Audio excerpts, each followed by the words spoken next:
시청자 여러분 안녕하십니까. 하루의 뉴스를 정리해드리는 YTN 뉴스라이트입니다. 민주당 의원 5명에 이어서 오늘 7명이 문화 일정차 또 중국으로 출국했죠. 그런데 비용을 중국 측에서 부담하는 것을 두고 여당에서 형사처벌 대상이라는 주장이 나왔습니다. 민주당은 초대한 쪽이 내는 것이 원칙이라고 하는데 의원의 외교 활동 비용은 어떻게 처리하는 것이 정답일까요? 나이트 포커스에서 다뤄보겠습니다. 차근차근 숙성시키는 와인 정치를 하겠다. 취임 100일을 맞은 김기현 대표 오늘 기자회견을 가졌죠. 민주당은 이래경 이사장 후임 혁신위원장 인선을 오늘 발표했는데요. 여야 당내 상황도 포커스에서 다뤄보겠습니다. 대구에는 산업단지에서 큰 불이 났습니다. 잠시 뒤에 취재기자, 제보자, 전문가 차례로 연결해 보겠습니다. 목요일 뉴스나이트 오늘의 헤드라인부터 정리해드립니다.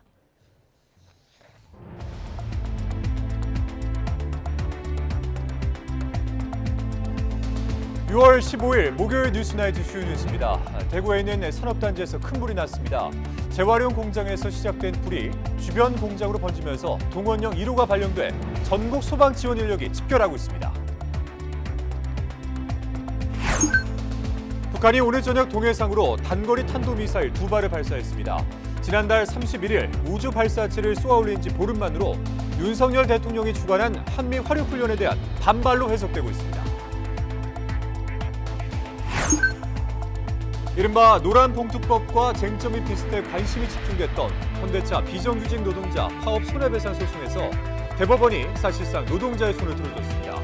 노동자의 쟁의 책임을 개별적으로 물어야 한다는 첫 판례입니다. 정부가 오염수 관련 언론 브리핑을 매일 열기로 했습니다. 오늘 첫 브리핑에서 과학적 설명과 함께 우리 수산물 안전성을 강조했지만 대형마트 곳곳에선 천일염 풍기 조짐이 나타나고 있습니다.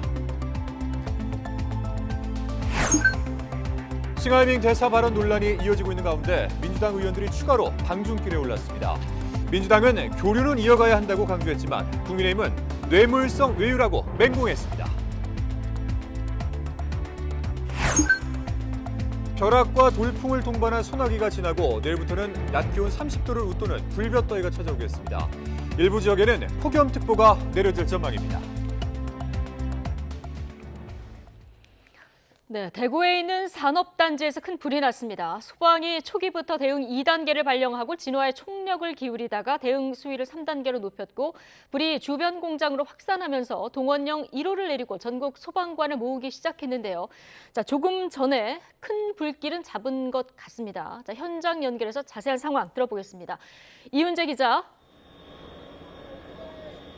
네, 서대구 산업단지 공장 화재 현장에 나와 있습니다. 예, 지금 소방이 큰 불길은 잡은 겁니까?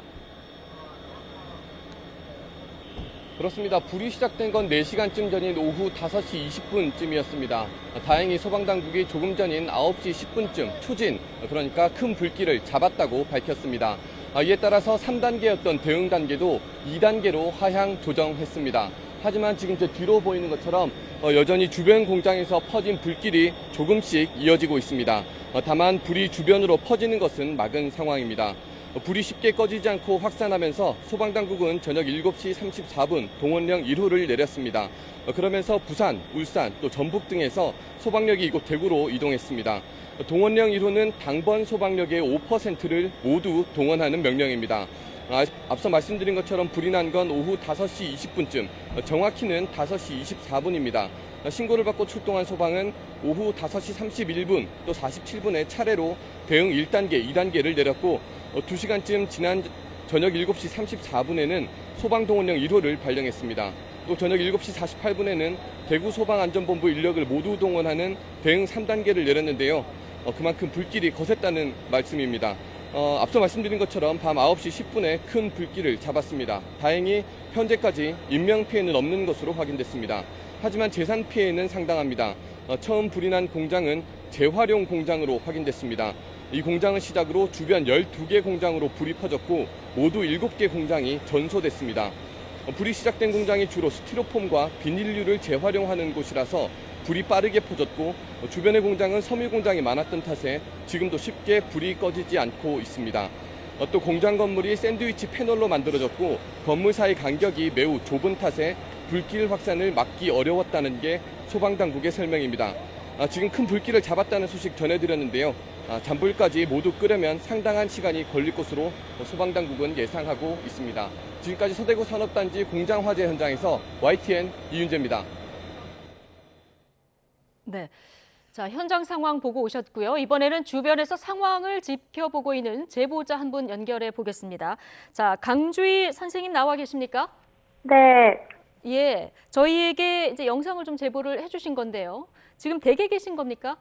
네, 지금은 집에 있어요. 예. 지금 불이 난 현장하고는 얼마나 가까운 곳이죠? 5분 거리 정도에 살고 있습니다. 아, 5분 정도. 그러면 그곳에서 뭐 화재가 난 현장, 또 연기 나는 상황을 다 지켜보셨겠군요. 네, 처음부터 예. 지금까지도 계속 보고 있어요. 아, 그렇군요. 네, 네. 자, 처음에 보시고 저희에게 제보를 해주셨는데 조금 전에 저희가 현장 취재기자 연결을 했을 때는 큰 불길은 잡혔다. 자, 9시 네. 10분쯤 초진이 됐다. 이렇게 지금 얘기를 들었거든요.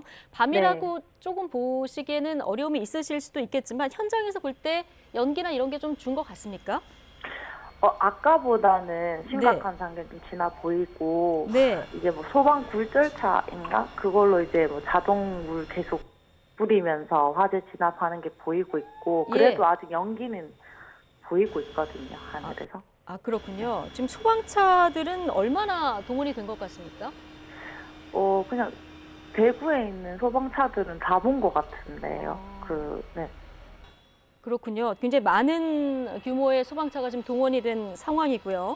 네, 네. 자, 아까 낮에는 해가 지기 전에는 10km 떨어진 곳에서도 이제 보일 정도다 이렇게 얘기가 전해졌는데요. 해가 네. 지기 전에 봤을 때 이 불이 어느 정도 규모다 이렇게 판단하셨습니까?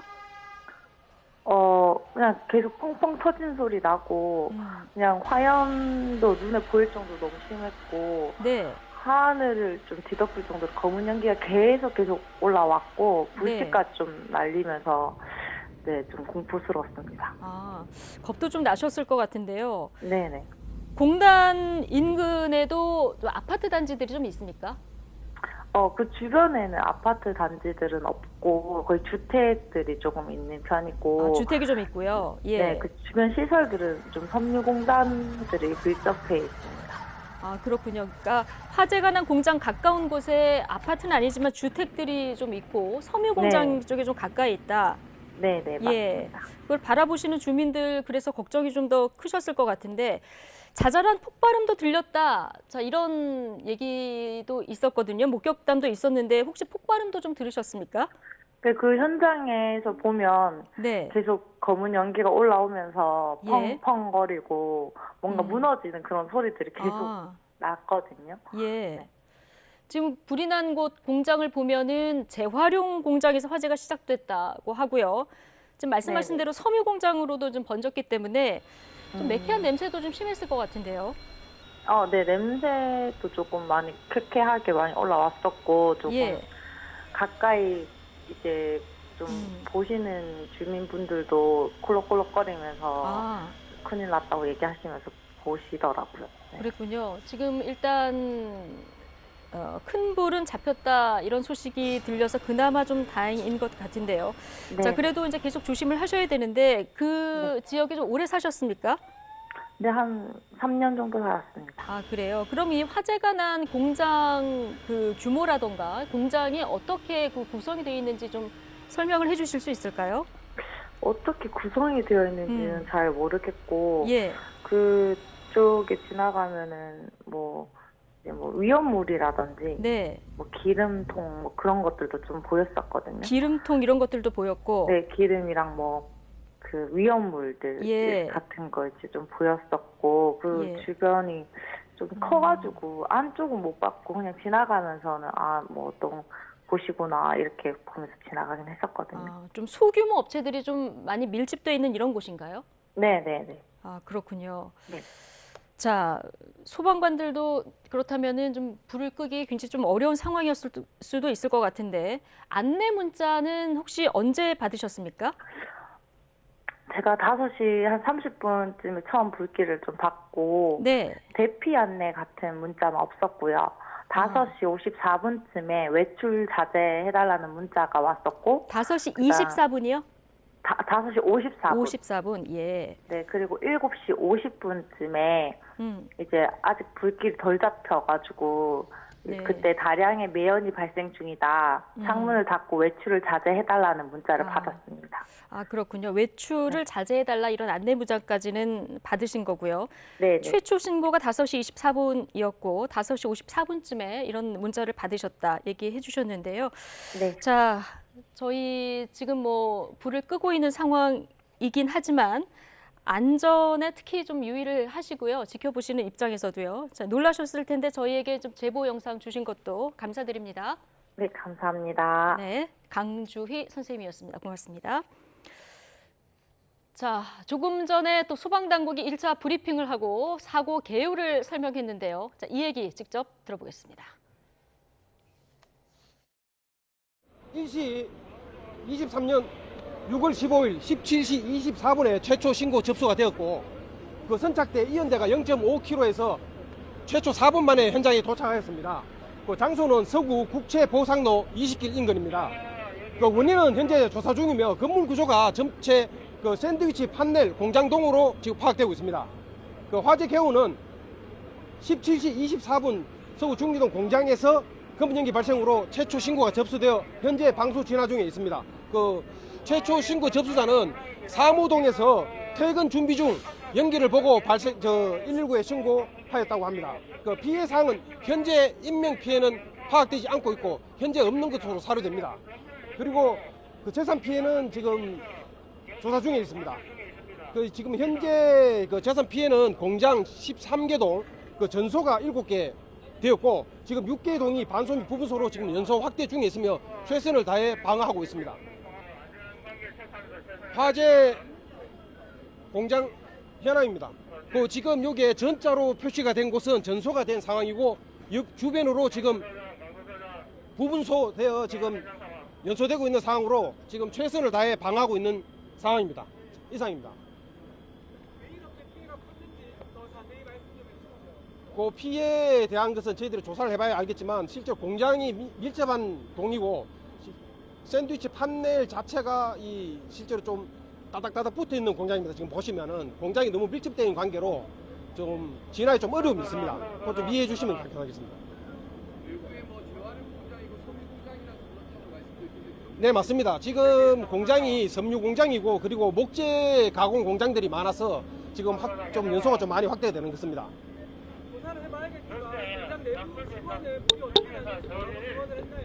지금 최초 연기를 보고 신고한 분은 계셔도 최초 발화 현장을 발견하신 분은 없습니다. 오늘 차차 저희들이 조사를 해서 나중에 보고를 드리겠습니다. 네, 아직 안 됩니다. 지금 원인 조사 중에 있습니다. 지금 요 부분에 지금 건물이 지금 무너져 있는 상태입니다. 현장에 나중에 가보시면 아시겠지만. 더 번질 가능성은 없나요? 지금 최선을 다해 지금 방어하고 있습니다.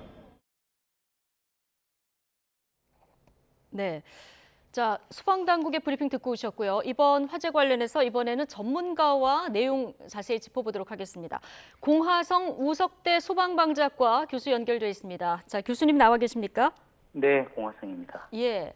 자, 지금은 큰 불길이 잡혔지만 소방당국이 초기부터 대응 2단계를 발령하고요. 한때 대응 수위를 3단계로 높였습니다. 지금 다시 2단계로 내린 상황인데요. 자, 이렇게 되면 현장 상황을 지금 전문가 입장에서 봤을 때 어느 정도 상황이라고 보고 계십니까? 일단 대응 3단계에서 대응 2단계로 지금 단계를 내렸지 않습니까? 네.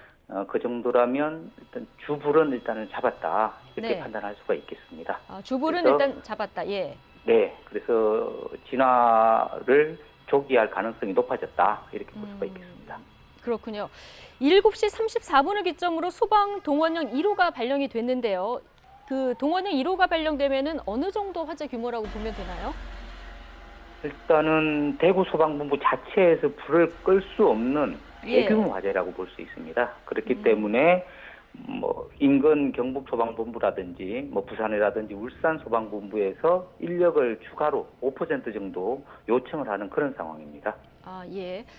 자, 불이 처음 난 공장은 재활연 공장이다 이렇게 전해지고 있고요. 주변에는 섬유 공장, 뭐 목재 공장들이 좀 있었던 것으로 전해지고 있는데 자, 공장 13개 동 가운데 지금 7동이 전소 상태고요. 나머지 6동도 일부가 불에 탄 상태인데 불이 빠르게 번진 이유들은 아무래도 이 스티로폼이라든가 비닐, 뭐 이런 어떤 인화성 물질이 많았기 때문일까요? 네, 그렇습니다. 일단 최초에 재활용 공장에서 불이 났다고 지금 추정하고 있지 않습니까? 네. 예, 재활용 공장 자체도 사실은 뭐 종이라든가 이런 폐기물들을 처리하기 때문에 예. 가연물이 상당히 많고요. 또 섬유 공장도 아주 가연물 그 자체고요. 그 옆에 또 목재 공장이 또 있지 네. 않습니까? 이런 공장들이 다닥다닥 붙어 있다 보니까 예. 사실은 화재 확산도 쉽게 되고 뭐 재활용 공장이라든가 섬유 공장 이런 것들에 대해 화재는 그 신부 화재라고 해서 속에서 불이 탑니다. 그렇기 때문에 불을 끄기도 쉽지 않은 그런 상황입니다. 아, 일일이 예. 그 파헤쳐 가면서 불을 꺼야 되기 때문에 시간이 많이 소요가 되는 것입니다. 예. 지금 뭐 초진이 됐다 이런 소식이 전해졌습니다만은 아직 잔불들이 많이 남아 있을 테고요. 확산 저지를 위해서는 어떤 부분을 가장 신경 써야 됩니까? 일단은 또 어느 정도 초지는 잡았다고 하지만 예. 속에서 불이 타는 것은 사실은 아까 말씀드린 대로 네. 일일이 파헤쳐 가면서 그 불을 꺼야 되기 때문에 시간이 많이 소요될 수 있고요. 예. 불이 꺼진 것 같지만 이게 또 그 다시 재발화될 확률이 상당히 높습니다. 재발화 그렇기 때문에 가능성을 배제할 수는 없는 거군요, 지금. 그렇습니다. 예. 아까 말씀드린 대로 신부 화재이기 때문에 네. 속에서 계속 불이 타고 있는지 그것도 알 수 없는 그런 상황입니다. 예. 이미 지금 밤이 됐고요. 야간 진화 작업은 좀 제약이 있을 수밖에 없을 것 같은데 어떤 부분이 특히 어렵습니까? 일단은 야간은 가시거리가 상당히 짧지 않습니까? 예. 예, 그렇기 때문에 또 소방관이 그 공장 내로 진입해서 불을 끄는데도 상당히 또 위험성이 있습니다. 네. 예, 그렇기 때문에 그 소방관의 안전도 지키면서 또 화재를 빨리 진화도 해야 되기 때문에 네. 사실은 주간보다는 그 야간이 훨씬 진화에 어려움이 있습니다. 그렇죠. 소방관들 안전도 중요하죠. 자, 다행히 현재까지 확인된 인명피해는 없다고 전해지고 있는데 주민들에게는 외출을 자제해달라 이런 안내 문자가 5시 50분쯤에 이제 발송이 됐다 이렇게 전해지고 있는데요. 자, 주민들이 특히 지금부터 주의하셔야 될 점들은 어떤 것들이 있을까요? 일단은 그 화재가 발생하면 그 일산화탄소 등 인체 유해가스가 아주 많이 발생합니다. 예. 그렇기 때문에 창문을 닫고 또 공기청정기가 있다면 공기청정기를 틀어놓는 것도 좋습니다. 아, 그리고 예. 외출은 자제하는 것이 필요합니다. 특별히 이번에 그 섬유 공장도 불이 예. 계속 타고 있지 않습니까? 네. 이 섬유가 탈 때는 그 시아나수소 같은 아주 맹독성 가스가 또 나옵니다. 아, 그 예. 시아나수소는 그 공간을 100으로 볼 때 한 0.3%만 그 농도에서 흡입해도 네. 즉시 사망하는 아주 위험한 아, 물질입니다. 그렇군요. 그렇기 때문에 외출을 절대 자제하는 것이 맞고요. 네. 창문은 꼭 닫아주셔야 되겠습니다. 냄새가 그렇게 심하지 않은 것 같아도 창문은 꼭 닫아야 되겠군요. 맞습니다. 예. 아까 말씀드린 대로 공기청정기가 있다면 공기청정기까지 틀어놓는 것이 좋겠습니다. 예. 창문은 꼭 닫고 공기청정기가 혹시 집에 있다면은 이거 꼭 가동을 시켜놓고 외출은 절대 자제해달라 이런 당부를 해주셨고요. 지금 화재 원인 관련해서는 뭐 앞으로 조사가 이루어지겠습니다만은 자잘한 좀 폭발음이 있었다 이런 목격담은 전해지고 있습니다. 그러나 최초 발화 현장을 발견한 사람은 아직 없는 것으로 알려지고 있는데요. 지금까지 나온 정황으로 볼 때 어떤 가능성을 좀 생각해 볼 수 있을까요? 화재 원인에 대해서는 섣불리 진단하기는 쉽지 않습니다만 네. 재활용 공장에서 일단 불이 처음 났다고 하는 것을 보면 네. 이 재활용 공장에서는 그 열 축적에 의한 자연 발화가 그동안 화재 원인으로 많이 지목이 됐습니다. 예. 그렇기 때문에 자연 발화가 아닌가 이렇게 판단할 수 있고요. 그 외에도 그 공장 자체 건물이 그 샌드위치 패널로 되어 있지 않습니까? 예. 그렇기 때문에 전기 화재 원인도 생각해 볼 수 있습니다. 그리고 또 방화 등의 원인도 우리가 생각해 볼 수 있기 때문에 네. 앞으로 철저한 조사가 이 부분은 필요하겠습니다. 그러니까 열이 계속된 열 축적에 의해서 자연 발화 가능성을 생각해 볼 수 있고요. 네. 지금 뭐 샌드위치 패널 화재 날 때마다 좀 언급되는 건데 이런 공장의 구조적인 문제 이런 것을 우선적으로 좀 생각을 해봐야 된다는 말씀이신가요? 네, 맞습니다. 특별하게 아까 말씀드린 대로 이 재활용 공장은 네. 물을 뿌리면 오히려 그 물이 분해되거나 발효되면서 열이 발생합니다. 그렇기 때문에 거기에서 또 이게 자연 발화가 일어나는 그런 특별한 성질을 가지고 있습니다. 그리고 이런 그 매립 쓰레기들 이런 것들이 썩으면서 또 메탄 가스가 발생이 되거든요. 예. 그러면서 이 메탄 가스와 열이 만나면 쉽게 자연 발화가 일어날 수가 있습니다. 아, 그렇군요. 지금 물을 뿌리면 발화가 될 수도 있다 이런 얘기를 해주셨는데 그럼 좀 비가 오면 도움이 될까 싶은데 또 그렇지도 않겠네요. 그러면? 오히려 그 내부에 있는 그 재활용 폐기물들이 네. 그 열 축적을 일으킬 수가 있습니다. 그렇기 때문에 재발화가 또 다른 곳에서 또 발화가 일어날 수도 있는 것입니다. 알겠습니다.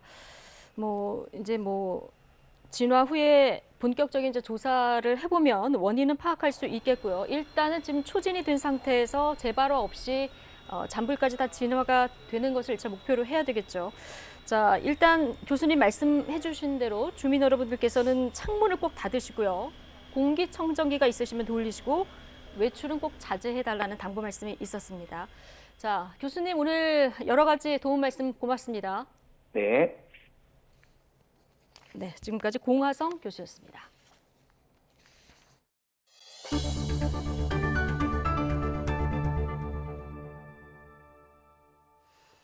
다음 뉴스입니다. 북한이 단거리 탄도미사일을 발사하며 다시 도발에 나섰다는 소식도 있습니다. 오늘 윤석열 대통령이 참관한 한미 연합화력훈련에 대한 반발로 풀이되고 있는데요. 자, 이 소식도 취재기자 연결해서 자세하게 들어보겠습니다. 임성재 기자. 네, 국방부입니다. 네, 북한이 우주 발사체를 쏘아 올린 지 15일 만에 도발에 다시 나선 건데 자, 자세한 내용 전해주시죠. 네, 합동참모본부는 오늘 오후 7시 25분부터 37분까지 북한이 동해상으로 단거리 탄도미사일 2발을 발사했다고 밝혔습니다. 발사지는 평양 순안 일대로 미사일은 각각 780여 킬로미터를 비행한 뒤 떨어졌습니다. 군 당국은 추가 재원을 분석하고 있는 가운데 추가 도발에 대비해 감시와 경계를 강화하고 있습니다. 북한의 이번 발사는 지난달 31일 군사정찰 위성을 실은 우주 발사체를 쏘아 올린 지 15일 만인데요.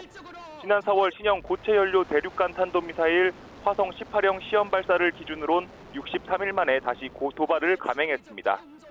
이에 앞서 북한은 한미가 실시한 연합 합동 화력 경멸 훈련에 반발하며 이를 비판하는 국방성 대변인명의 입장을 발표했습니다. 북한은 거듭되는 경고에도 이 지역의 군사적 긴장을 더욱 야기하는 도발적이며 무책임한 행동을 강력 규탄하며 엄중히 경고한다고 밝혔습니다. 이어 적들의 어떤 형태의 시위성 행동과 도발에도 철저히 대응할 것이라며 도발 가능성을 시사했습니다. 북한의 탄도미사일 발사는 입장 발표 30여 분 만에 이루어졌는데요. 이 경기도 포천에 있는 승진훈련장에선 지난달 25일과 지난 2일, 7일, 12일에 이어 오늘까지 5차례 동안 화력 경멸 훈련이 진행됐습니다. 특히 오늘 훈련은 윤석열 대통령이 훈련을 직접 주관한 가운데 우리 측의 F-35A와 K9 자주포, 미군 측의 F-16과 그레이이글 무인기 등 첨단 전력 610여 대와 한미장병 2,500여 명이 참가했습니다. 지금까지 국방부에서 전해드렸습니다. 네, 이른바 노란봉투법과 쟁점이 유사한 현대자동차 비정규직 노조의 파업 손해배상 소송에서 대법원이 조합원 공동으로 배상하라는 원심 판단을 뒤집었습니다. 개별 노동자의 책임을 노조와 똑같이 보는 건 불합리해서 각자 따져야 한다는 건데 노란봉투법 입법 취지와 가까운 첫 판례입니다. 최민규 기자입니다. 지난 2010년 현대자동차 하청업체 소속 비정규직 노동자들은 정규직 전환 등을 요구하며 울산공장 1, 2라인 점거 농성을 벌였습니다. 현대차는 불법 파업으로 생산 라인이 멈춰 피해를 봤다며 이들에게 20억 원을 청구하는 소송을 냈습니다. 1심에 이어 2심은 위법한 쟁의 행위로 271억 원가량 피해가 발생했다고 보고 함께 20억 원을 배상하라고 판결했습니다. 공동 불법 행위자들은 손해를 연대해 배상해야 한다는 민법에 근거한 판단입니다. 사건은 대법원으로 넘어갔고 배상 책임을 조합원 개별로 따로 제한할 수 있는지가 쟁점으로 떠올랐습니다. 대법원은 조합원 공동배상이라는 원심 판단을 뒤집었습니다. 배상 책임 자체는 인정하면서도 개별 조합원의 책임은 노조에서의 지위, 참여 정도 등을 고려해 따로 따져야 한다는 겁니다. 노조와 개별 조합원에게 책임을 동일하게 묻는 건 현저히 불합리하고 노동자의 단결권과 단체 행동권을 위축시킬 수도 있다고 봤습니다. 이번 판결은 배상 의무자별로 규책 사유와 기여도에 따라 책임 범위를 달리 정해야 한다는 노란봉투법 입법 취지와도 사실상 맥이 닿아 있는 것으로 해석됩니다. 형평의 원칙상 법원은 여러 가지 사정들을 감안하여 조합원들의 책임 제한을 개별적으로 평가할 수 있다고 인정한 첫 판결입니다. 대법원은 현대차가 노동자들을 상대로 낸 다른 손해배상 소송도 모두 파기환송하면서 위법한 쟁의 행위로 조업이 멈추고 생산 차질이 빚어졌더라도 매출 감소로 연결되지 않은 점이 증명되면 사측 손해에서 제외해야 한다고 판시하기도 했습니다. 대법원이 위법 쟁의행위 책임을 노동자 개별로 따져 물어야 한다는 새로운 판례를 제시하면서 비슷한 쟁점의 하급심 판결에도 영향을 줄 것으로 전망됩니다. YTN 최민기입니다. 쟁의 행위로 인한 개별 노동조합원의 손해배상 책임을 제한하는 대법원 판결에 노동계가 환영의 뜻을 밝혔습니다. 한국노총과 민주노총은 기업의 손해가 쟁의 행위로 발생했는지를 엄격하게 따진 점에서 유의미하다며 노동 3권을 보장한 판결이라고 밝혔습니다. 정부가 후쿠시마 오염수 방류와 관련해서 국민 불안을 해소하기 위한 언론 브리핑을 시작했습니다. 첫 브리핑에서 오염수 시료 채취 방식과 잔존 방사능 등 몇 가지 이슈를 설명했는데 안전에 대한 의문을 해소할 수 있는 이 주도적인 검증 방식은 제시되지 않았습니다. 양회영 기자입니다. 도쿄전력이 해양 방출 설비의 시운전을 시작하면서 오염수 방류가 임박하자 국민 불안과 의혹을 해소하기 위해 정부가 나섰습니다. 우선 도쿄전력이 오염수를 섞지 않고 윗물만 시료로 채취했다는 일부 보도에 대해 IAEA가 검사한 오염수 시료는 14일 동안 K4 탱크에서 순환 교반 등을 거쳐 충분히 섞어서 채취했다고 밝혔습니다. 또 일부 오염수 탱크에서 기준치 2만 배가 넘는 스트론튬 농도가 검출된 바 있지만 그대로 방류하지 않고 기준에 맞게 알프스로 정화해 희석 후 방출한다고 설명했습니다. 한국의 배출 기준이 리터당 20베크렐에 비교하면 약 2만 배에 해당하는 수치인 것은 사실입니다. 일본 측은 이러한 오염수가 기준치를 만족할 때까지 알프스를 활용해서 계속해서 정화를 하고 희석한 후에 방출하겠다고 밝힌 바 있습니다. 정부는 국내 연안의 방사능 농도가 후쿠시마 원전 사고 이전과 유사하다며 우리 수산물은 안전하다고 강조했습니다. 특히 국내 수산물 방사능 검사 핵종에 요오드 129가 빠진 건 검사 시간이 매우 길고 방출하는 방사선 또한 매우 적어 수산물 검사 지표로 활용하기 어렵다는 입장입니다. 세슘 137이 부적합 기준치인 킬로그램당 100베크렐이 검출될 때 요오드 129는 검사를 통한 검출 한계치에 잡히지 않은 수준인 약 킬로그램당 1경분의 2베크렐 수준이 검출될 것으로 추정되어서 검사 지표로 활용하기는 어렵다는 판단입니다. 정부는 브리핑을 통해 오염수 관련 여러 의혹을 비교적 세부적으로 설명하는 모습을 보였습니다. 하지만 일본이 대회에 밝힌 오염수 정화 방안을 근거로 했을 뿐 실질적인 안전을 담보할 수 있는 새로운 방법이나 일본 측의 주장을 구체적으로 검증해낼 대안은 제시하지 않았습니다. 앞으로 매일 언론 브리핑을 통해 오염수 관련 과학적 정보를 제공할 예정인데 근본적인 의혹을 해소할 수 있을지는 아직 불투명한 상황입니다. YTN 사이언스 양우영입니다. 후쿠시마 오염수 방류가 코앞에 다가오자 천일염을 사두려는 사람들이 크게 늘고 있습니다. 정부는 아직 사재기 징후는 보이지 않는다며 가격 동향을 면밀하게 지켜보고 있습니다. 양일혁 기자입니다. 서울의 한 대형마트입니다. 소금 판매대 곳곳에 품절 표시가 붙었습니다. 천일염 찾아보기가 특히 어렵습니다. 상대적으로 적은 용량의 소금은 이렇게 진열대에서 판매를 하고 있지만 3kg짜리 대용량 소금은 보시는 것처럼 이렇게 텅 비어 있습니다. 비어있는 진열대를 본 소비자들은 당혹감을 감추지 못합니다. 근데 이렇게 돼버리니까 저도 사야 되나 이런 생각이 들어서 좀 불안해지는 기분이 들어요. 네. 김장철도 아닌데 급등하는 천일염 수요를 공급이 따라잡질 못하는 모양새입니다.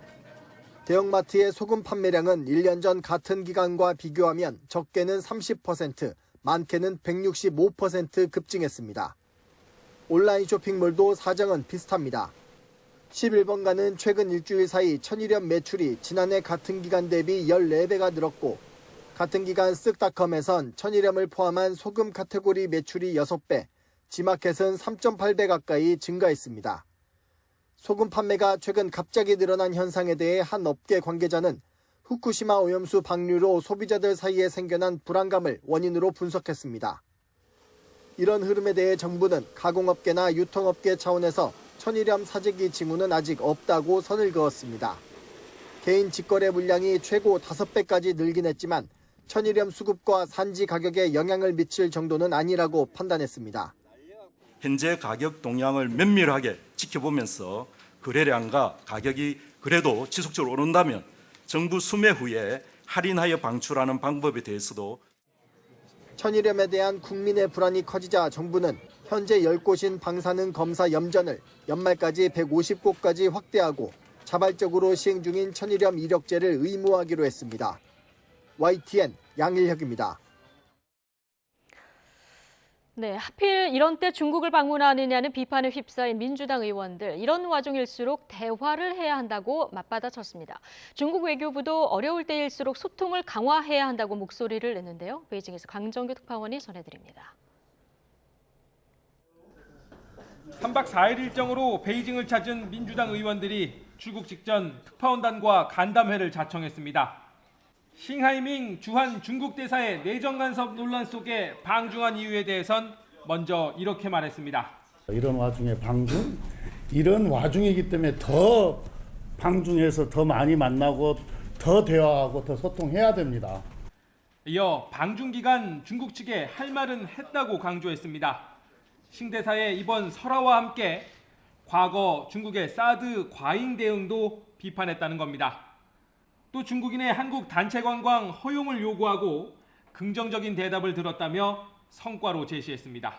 우리나라 국내 관광 산업은 물론이고 항공업계에도 매우 큰 민원이기 때문에 다행히 이 부분에 대해서 중국 외교부에서 상당히 전향적인 검토를.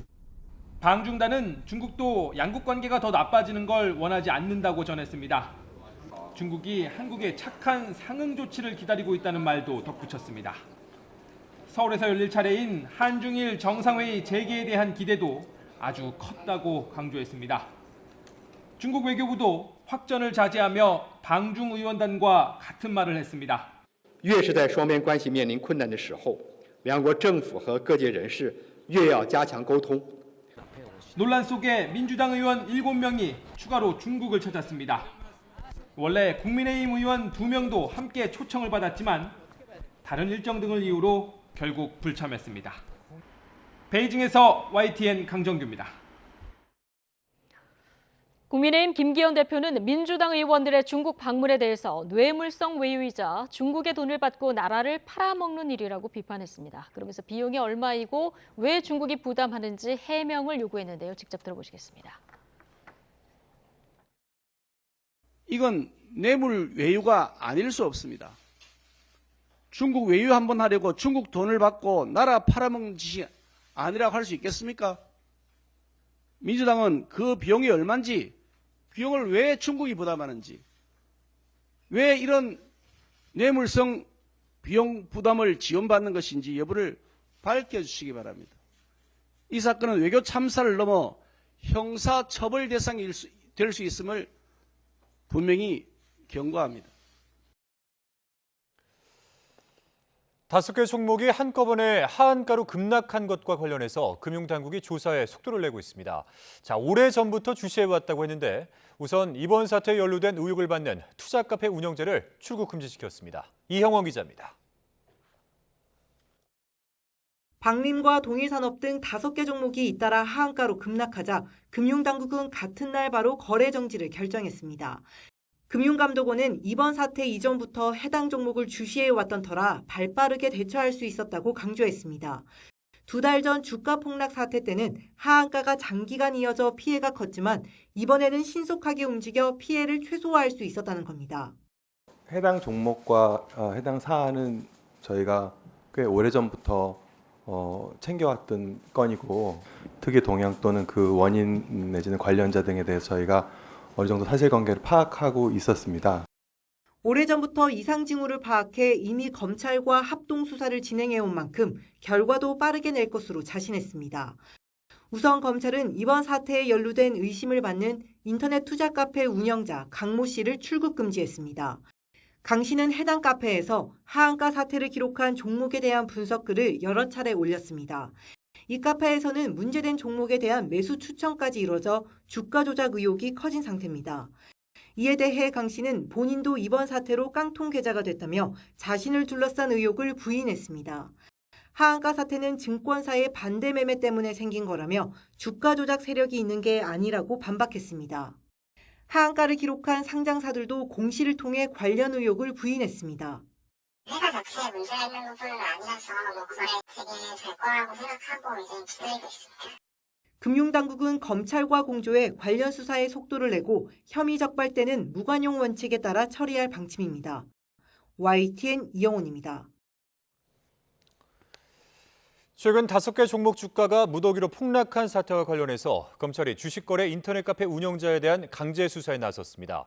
서울 남부지검 금융증권범죄수사과는 오늘 오후 경기도 용인시 수지구에 있는 50대 강모 씨의 자택을 압수수색했습니다.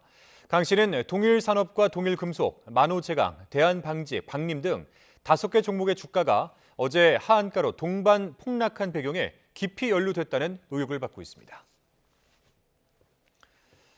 이번 주 내내 낙뢰와 우박, 회오리 바람까지 궂은 날씨가 이어졌습니다. 내일부터는 맑은 날씨 속에 30도를 웃도는 불볕더위가 찾아오겠습니다. 일부 지역에는 첫 폭염특보가 내려질 것으로 보입니다. 김진두 기자입니다. 벼락과 낙뢰로 인명피해가 발생하고 손톱 크기의 우박이 떨어지며 농가에는 큰 피해를 줬습니다. 거기에 보기 드문 회오리 바람까지 내륙을 강타했습니다. 불안정한 대기에 강력한 소나기 구름이 만들어지며 나타난 현상입니다. 이번 주 내내 이어졌던 소나기는 내일부터 자취를 감추겠습니다. 대신 강렬한 햇살에 기온이 크게 오르며 본격적인 여름 더위가 찾아오겠습니다. 주말과 휴일, 서울 기준 낮 기온은 32도까지 오를 것으로 보입니다. 일부 지역은 폭염 기준인 33도를 넘어서는 곳도 있을 전망입니다. 강한 햇볕이 더해지면서 낮 최고 기온이 33도 이상, 일부 내륙 지역에는 35도 이상 올라가면서 폭염특보가 발표될 가능성이 있으니 더위에 대한 철저한 대비가 필요하겠습니다. 이번 더위는 습도가 높아 푹푹 찌는 찜통더위와 달리 그늘에서는 기온이 금세 낮아지는 불볕더위가 될 전망입니다. 하지만 야외에서는 수분을 자주 섭취하고 그늘에서 주기적으로 쉬어야 일사병과 같은 온열 질환을 예방할 수 있습니다. YTN 김유두입니다.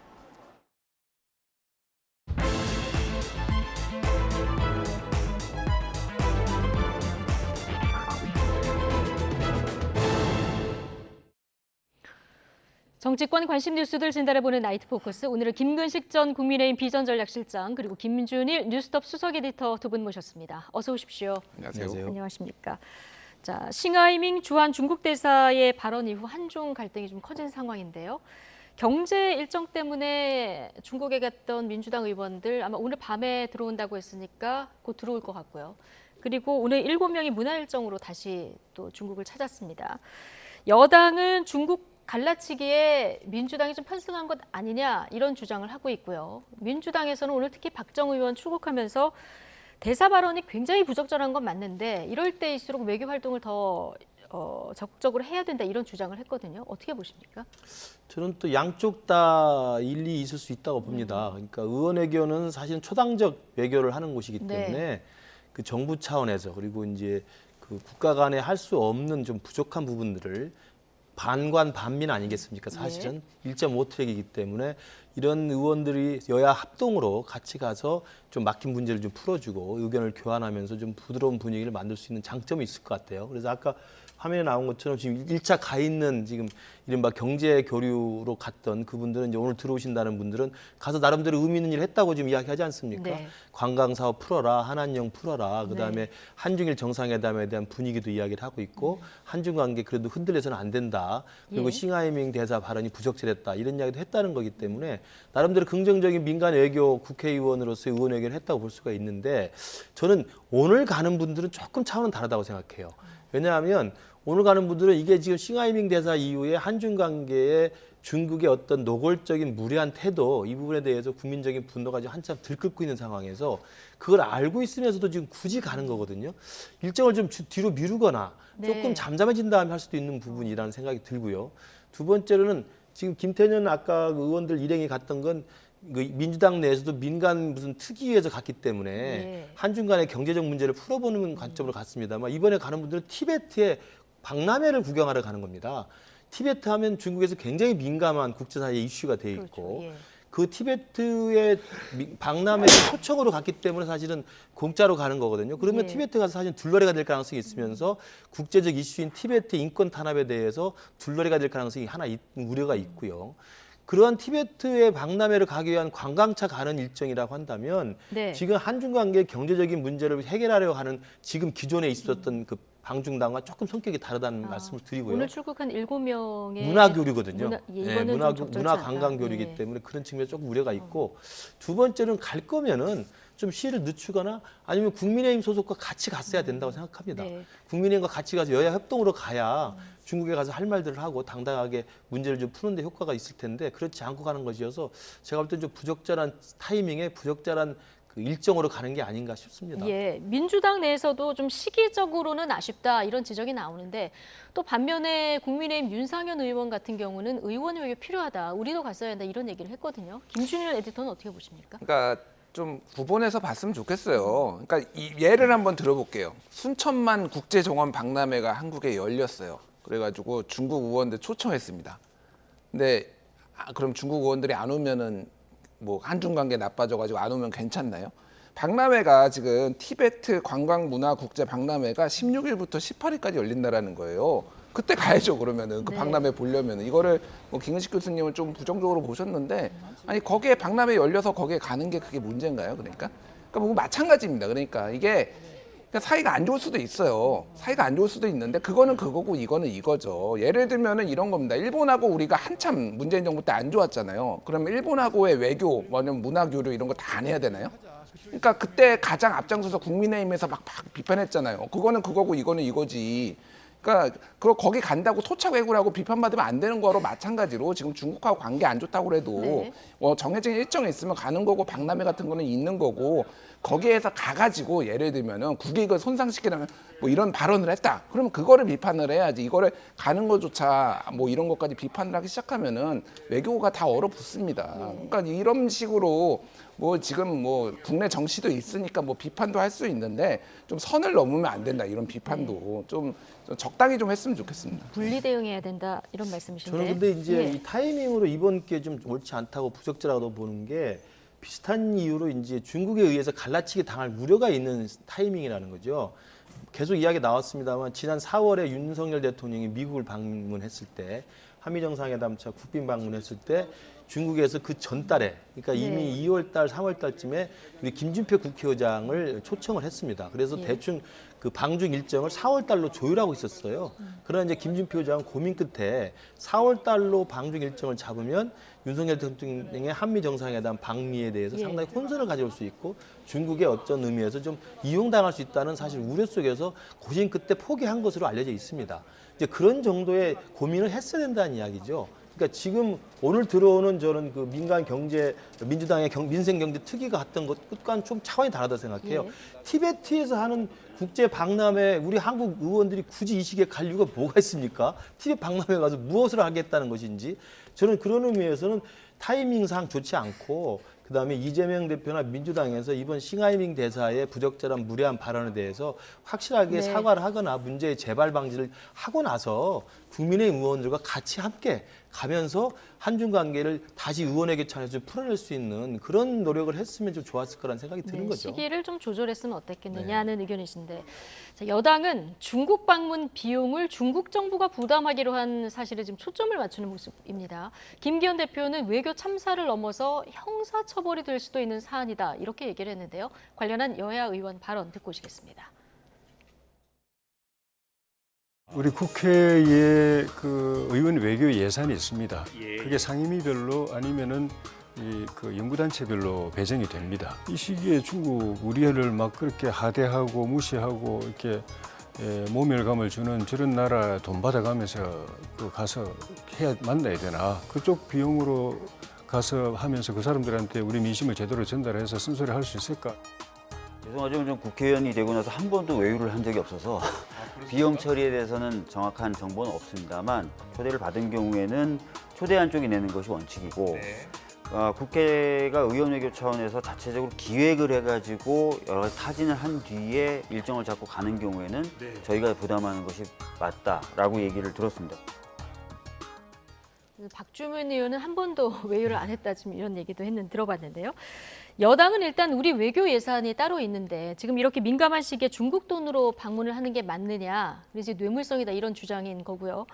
민주당은 초청국이 있으면 초청국이 내는 게 원칙이다 이렇게 얘기를 하고 있는데 뭐가 맞습니까? 아니 뭐 알만한 분들이 더 네. 저렇게 말씀하시니까 그러는데 전 세계에서 다 초청을 하면 그 나라가 내는 게 원칙이에요. 이거를 뭐 지금 중국과 관계가 좀 악화됐다고 해서 갑자기 뭐 이거를 그 돈으로 가면 되네 안 되네 이렇게 그 어마어마하게 많은 국회의원들이 그 나라에 초청을 받아서 그게 뭐 재단이 됐든 정부가 됐든 뭐가 됐든 가는 거고 당연히 그 나라에서는 우리나라와의 국회의원들 초대를 해서 우리 그 나라의 입장을 설명하고 우호관계를 좀 증진하고 이러려고 가는 겁니다. 미국도 무슨 헤리티지 재단이 뭐 이런 류의 재단들이 다 초청해서 가는 경우가 상당히 많습니다. 그러니까 이거를 뭐 초청받아서 갔네 안 갔네 이런 뭐 우리 외교 뭐 예산으로 가야 되네 우리가 아쉬우면 우리 돈으로 가는 거고요. 그쪽이 아쉬우면 그쪽이 돈 내서 가는 겁니다. 이거를 가지고 저는 뭐 말하는 거 좀 웃기다라는 생각이 들어요. 좀 솔직히 말씀드리면은. 그러니까 제가 말씀드렸듯이 이거는 이거대로 그냥 보면 되는 겁니다. 거기 가서 중국은 중국 자기네 입장을 얘기를 하겠죠. 우리나라가 만약에 외국 초청하면은 한국 입장 얘기하는 거예요. 그래서 그래 니네 나라 그래 알았어라고 듣고 자기네 나라에 맞게 그거를 다 뭐 법을 만들든 뭐 그거를 외교적으로 뭐 풀든 그렇게 하는 겁니다. 그러니까 지금 뭐 반중 감정 뭐 이렇게 높은 거 저도 이해하고 중국에 대해서 굉장히 괘씸하게 생각을 하지만은 이런 것까지 하나하나 다 하면은 오히려 정치가 마비가 되고 외교가 마비가 됩니다. 그러니까 좀 아까 말씀드렸지만 좀 적당히 좀 했으면 좋겠습니다. 너무 넘치는 대응은 안 했으면 좋겠다는 얘기를 계속 하고 계신데 김기현 대표는 법률가 아니겠습니까? 그런데 형사처벌 될 수도 있는 사안이다 이렇게 얘기를 했는데 어떻게 보십니까?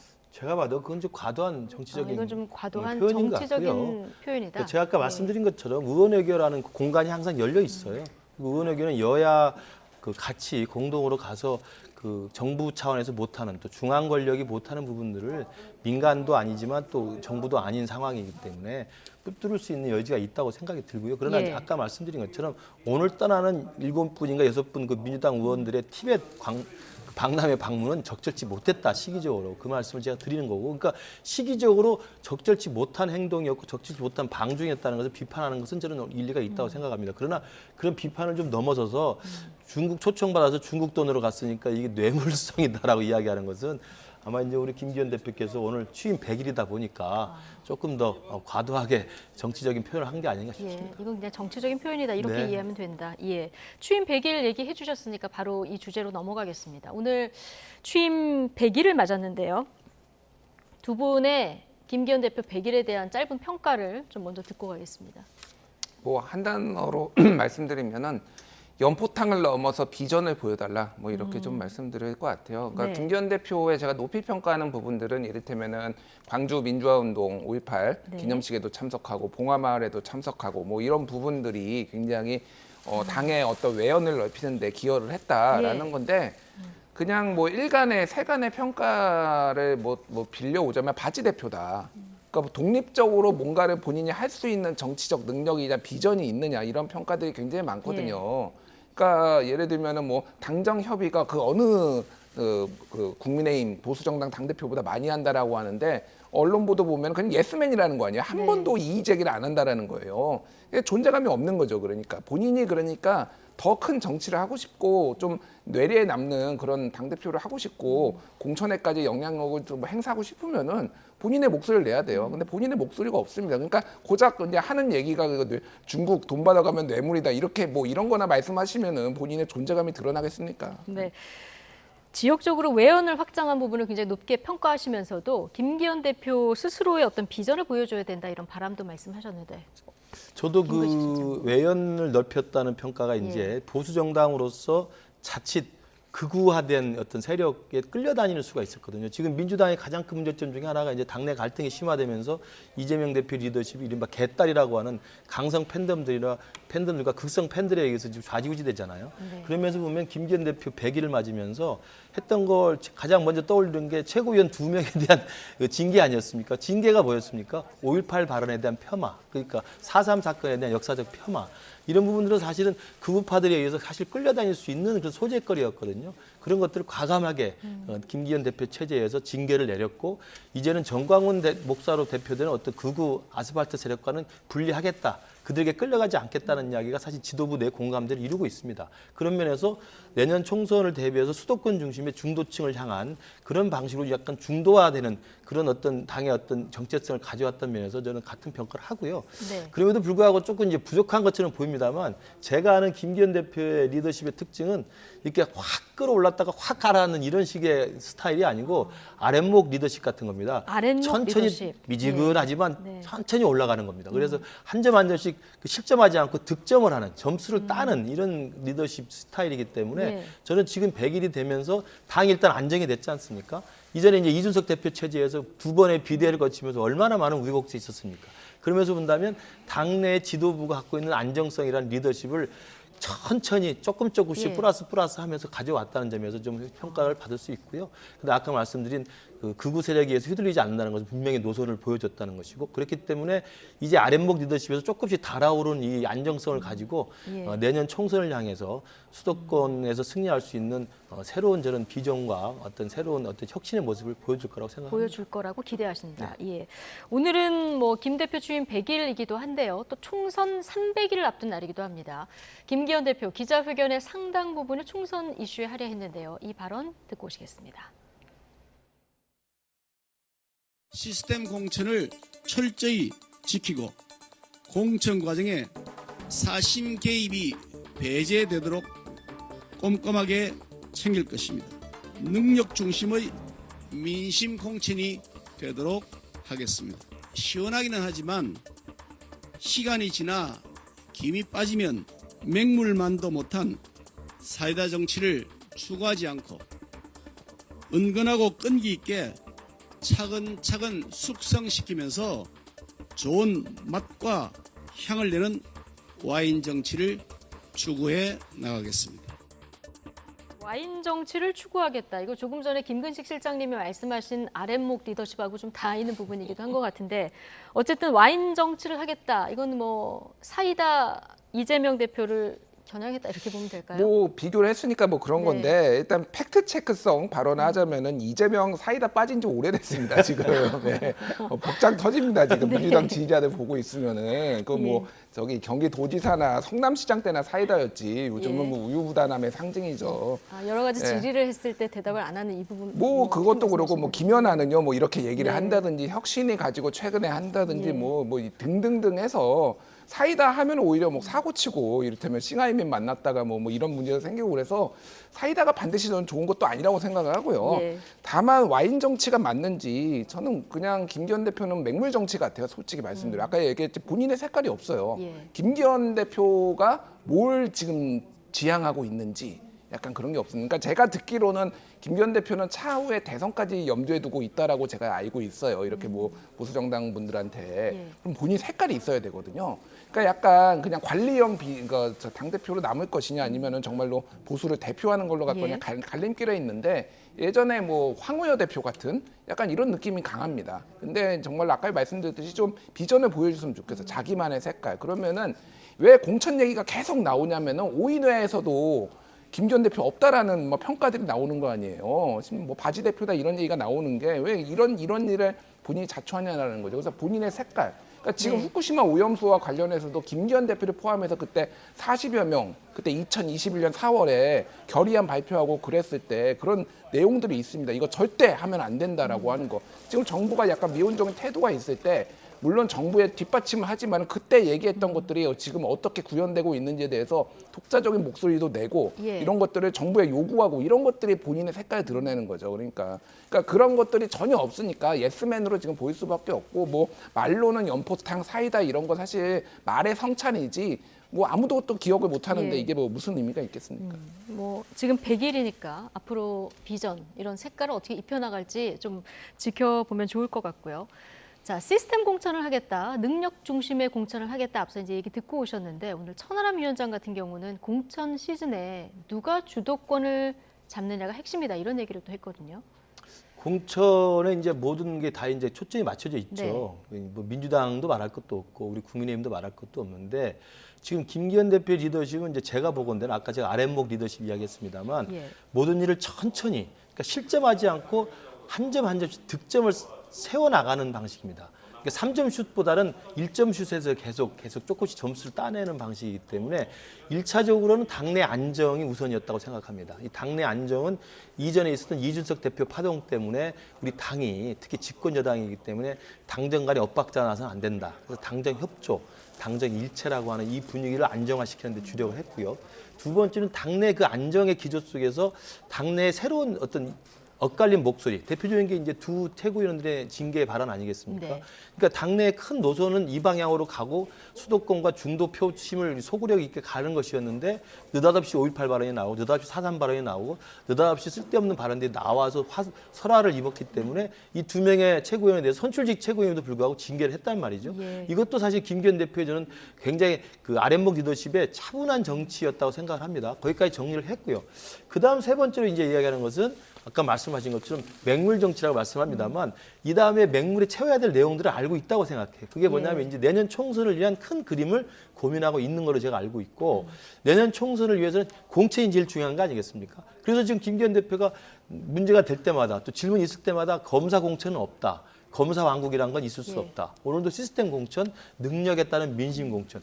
이런 이야기를 하면 송파병을 지키고 있는 저 같은 사람은 안심을 하게 되는 거죠. 그러니까 이변은 없다. 그리고 승리 가능성, 당선 가능성, 그다음에 그 당에 있어서의 노선에 얼마나 적합한가. 그리고 제일 중요한 건 제가 듣기로는 김기현 대표가 내년 총선에 제일 많이 고민하고 있는 게 결국 수도권 승리가 관건이고 수도권 승리에서는 중도층을 누가 견인해 오느냐의 문제이기 때문에 끊임없이 그 방향으로 많은 그림들을 그리고 거기에 합당한 저런 공천의 시스템을 만들 거라고 생각을 해서 천천히 시작해서 늦게 가는 것 같습니다만 총선에 임박하면 임박할수록 저는 굉장히 강력한 리더십을 가질 거라고 생각합니다. 네, 진흙투성이 가자미가 돼야 된다 이런 목소리도 나왔는데 네네. 이렇게 할 거라고 보십니까? 그게 사실 그 비슷한 이야기입니다. 그러니까 진흙투성이 가자미를 천하람 위원장이 이야기했을 때는 뭐 제가 보니까 슬램덩크에 나오는 무슨 누구를 빗대서 한 이야기인데 자기가 돋보이는 것보다는 다른 사람들이 열심히 뛰어서 승리를 견인할 수 있도록 뒤에서 좀 병풍 역할을 해달라는 것이고 밑바닥에서 그 흑진흥통이 되더라도 가잼 역할을 하면서 팀을 좀 살려달라는 거거든요. 저는 그런 역할을 자임하고 있을 거라고 생각합니다. 그래서 지금 맹물이니 뭐 비전이 없니 이런 식의 일정 정도의 비난을 감수하면서도 꿋꿋이 자기 길을 가고 있다 저는 그렇게 평가를 하고 싶습니다. 자, 그리고 계속 나오는 얘기가 그 대통령하고 친분이 있는 검사들이 공천을 대거 받을 것이다 이런 얘기가 계속 나왔는데 김기현 대표 오늘도 검사 왕국은 없다 이거 근거 없다 이렇게 일축을 했거든요. 이건 뭐 당내 어떤 동요를 막기 위한 좀 발언이라고 보십니까? 그렇죠. 뭐 그런데 지금 앞으로 다가오는 총선에서 누가 공천권을 행사할 것이냐. 뭐 바깥에서도 그렇고 심지어는 국민의힘 내부에서도 김기현 대표가 정말 온전하게 공천권을 물론 이제 공천 뭐 심사위원회나 관리위원회에서 외견상으로 하겠지만은 정말로 김기현 대표의 어떤 원칙이나 의중이 실려서 이게 될 것이냐에 대해서 회의감을 가지시는 분들이 굉장히 많은 거죠. 이게 괜히 나온 얘기가 아니잖아요. 이미 한동안 뭐 이제 증권가 지라시라고 불리우는 정보지에서 30명 정도가 몸풀고 있다. 뭐 이런 얘기가 이미 돌고 있고 그거에 대해서 사람들이 믿고 있는 이유는 김기현 대표가 예스맨이니까 그런 거예요. 용산에서 이렇게 하자라고 했을 때 그거를 거부할 수 있는 인물인가에 대해서 의구심을 가지고 있으니 뭐 이런 겁니다. 그래서 뭐 국민의힘이 알아서 잘 뭐 하겠죠. 뭐 30명이 검사들이 공천이 되면 대한민국이 나아지는지 모르겠으나 중요한 거는 아까 말씀하셨듯이 예측 가능한 그런 공천을 할 수 있느냐 이런 거예요. 그러니까 그런 부분에 있어서는 김기현 대표가 용산하고의 갈등도 어느 정도는 감수하고서라도 본인의 어떤 리더십 이런 거를 보여줄 수가 있는 거. 뭐 반드시 뭐 들이받으라 그러는 게 아니라 다른 게 이견이 있는 게 당연한 네. 거예요. 어떻게 보면. 근데 너무 당정의치만 얘기를 하니까 모든 리스크가 다 당에 떠안고 당 지지율도 이제 대통령 지지율도 안 오르고 당 지지율도 안 오르고 이런 악순환이 지금 벌어지고 있는 거 이런 거를 좀 살펴봐야 될 필요는 있습니다. 예. 그 검사 출신이 대거 공천될 거라 이 얘기는 왜 계속 나오는 겁니까? 대표가 이렇게 계속 일축을 하고 있는데. 한동훈 장관 출마설도 이제 그 연장선에서 나오는 거고요. 그다음에 이제 윤석열 정부 초기에 정부 요직에 이제 검사 출신들이 곳곳에 좀 들어갔다라는 일각의 평가가 있었기 때문에 아마 대통령실에서 내년 총선과 관련해서 일정 정도의 의견을 반영하지 않겠습니까? 네. 그러면 당과 정부가 당과 대통령실과 이제 공천에 대한 어떤 방향, 큰 그림에 대해서 협의를 할 때 일정 정도의 검사 출신에 대한 어떤 반영이 되지 않을까 이런 아마 일각의 우려라고 생각하는데요. 저는 검사 출신이라고 해서 무조건 안 된다. 이것도 사실은 제가 볼 때 문제가 있다고 생각합니다.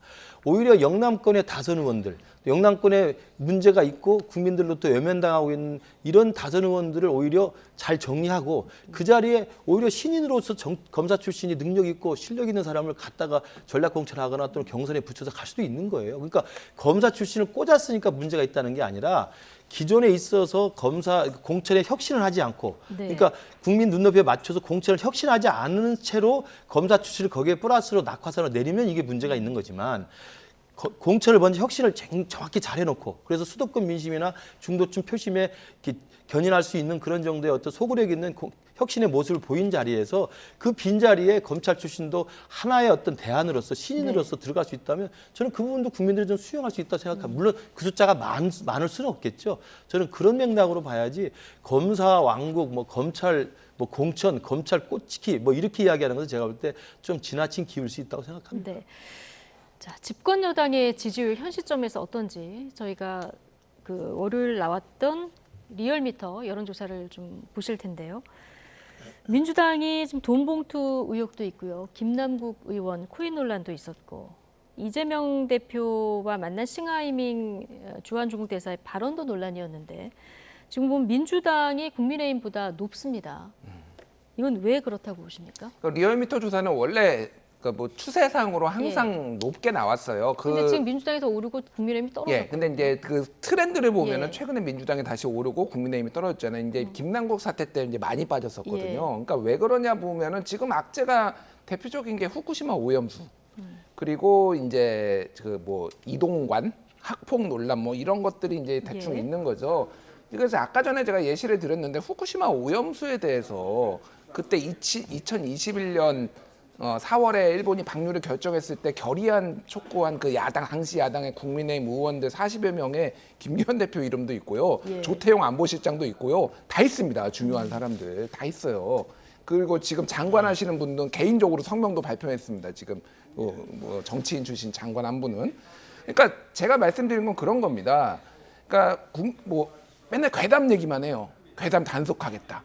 근데 국민들이 원하는 거는 정부가 일본이 방류를 해서 어떻게 할 수는 없을지라도 얼마나 이 정부가 국민들을 위해서 안전하게 책임을 지고 책임감 있게 계속적으로 노력을 하느냐를 보려고 하는데 정부에서 미흡하단 말이에요. 그게 국민들이 보기에는. 그럼 여기에서 할 수 있는 게 여당이 정부하고 보조도 맞추고 하지만은 이런 부분들이 아쉬우니까 이런 거를 좀 해주십시오.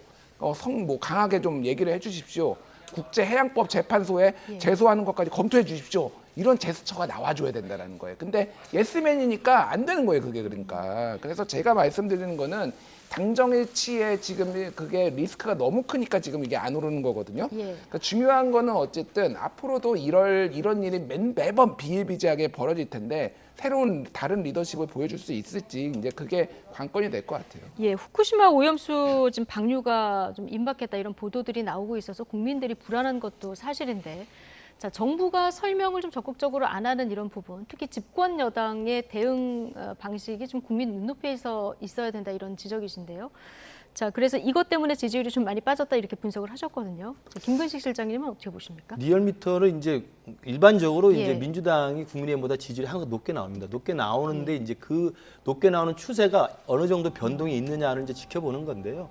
지난주에 비해서 이제 우리 당은 조금 떨어졌고 민주당이 조금 올랐던 것으로 보이는데 저는 큰 의미는 없는 거라고 생각할 수 있다고 봅니다. 그러니까 지금 민주당이 잇따르고 있는 악재들, 네. 그러니까 뭐 당대표의 사법 리스크뿐만 아니라 김남국 코인 사태, 지금은 이제 사실 싱하이밍 대사의 이제 무리한 행태 이런 부분들에 대한 것들도 있고 또 우리 당들 말씀하신 것처럼 후쿠시마 오염수에 대한 국민들의 일정한 불안 이런 것들도 있죠. 그러니까 이런 여러 가지 악재들이 계속 혼재하면서 일정 정도의 정당 지지도에 대해서 큰 폭의 변화 없이 예. 저는 일주일간의 이런 소폭의 반등이나 소폭의 어떤 하락에 대해서 너무 저는 일희일비할 필요 없다고 생각해요. 일주일간의 이런 추세를 네. 일주일간의 추세를 말씀드리는 건 아니고 민주당의 악재가 좀 계속 지속되어 있는 상황에서 국민의힘이 반사 효과를 못 가져가고 있는 이 현상을 좀 질문을 드린 거고요. 그건 지금 오늘 그 동아일보의 그 300일 앞두고 여론조사에도 나와 있는데요.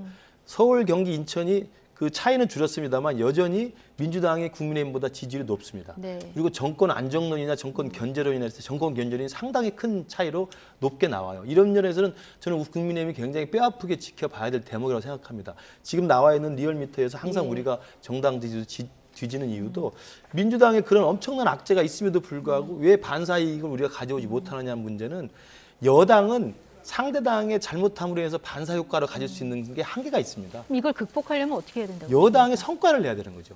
특히 그것은 여당은 대통령과 정부와 같은 일심동체이기 때문에 정부의 성과가 있어야 됩니다. 네. 지금 임기 1년밖에 되지 않았지 않습니까? 그러면 윤석열 정부 남은 임기 동안 무엇을 할 것이다. 무엇을 지금 하고 있다. 잘하고 있다.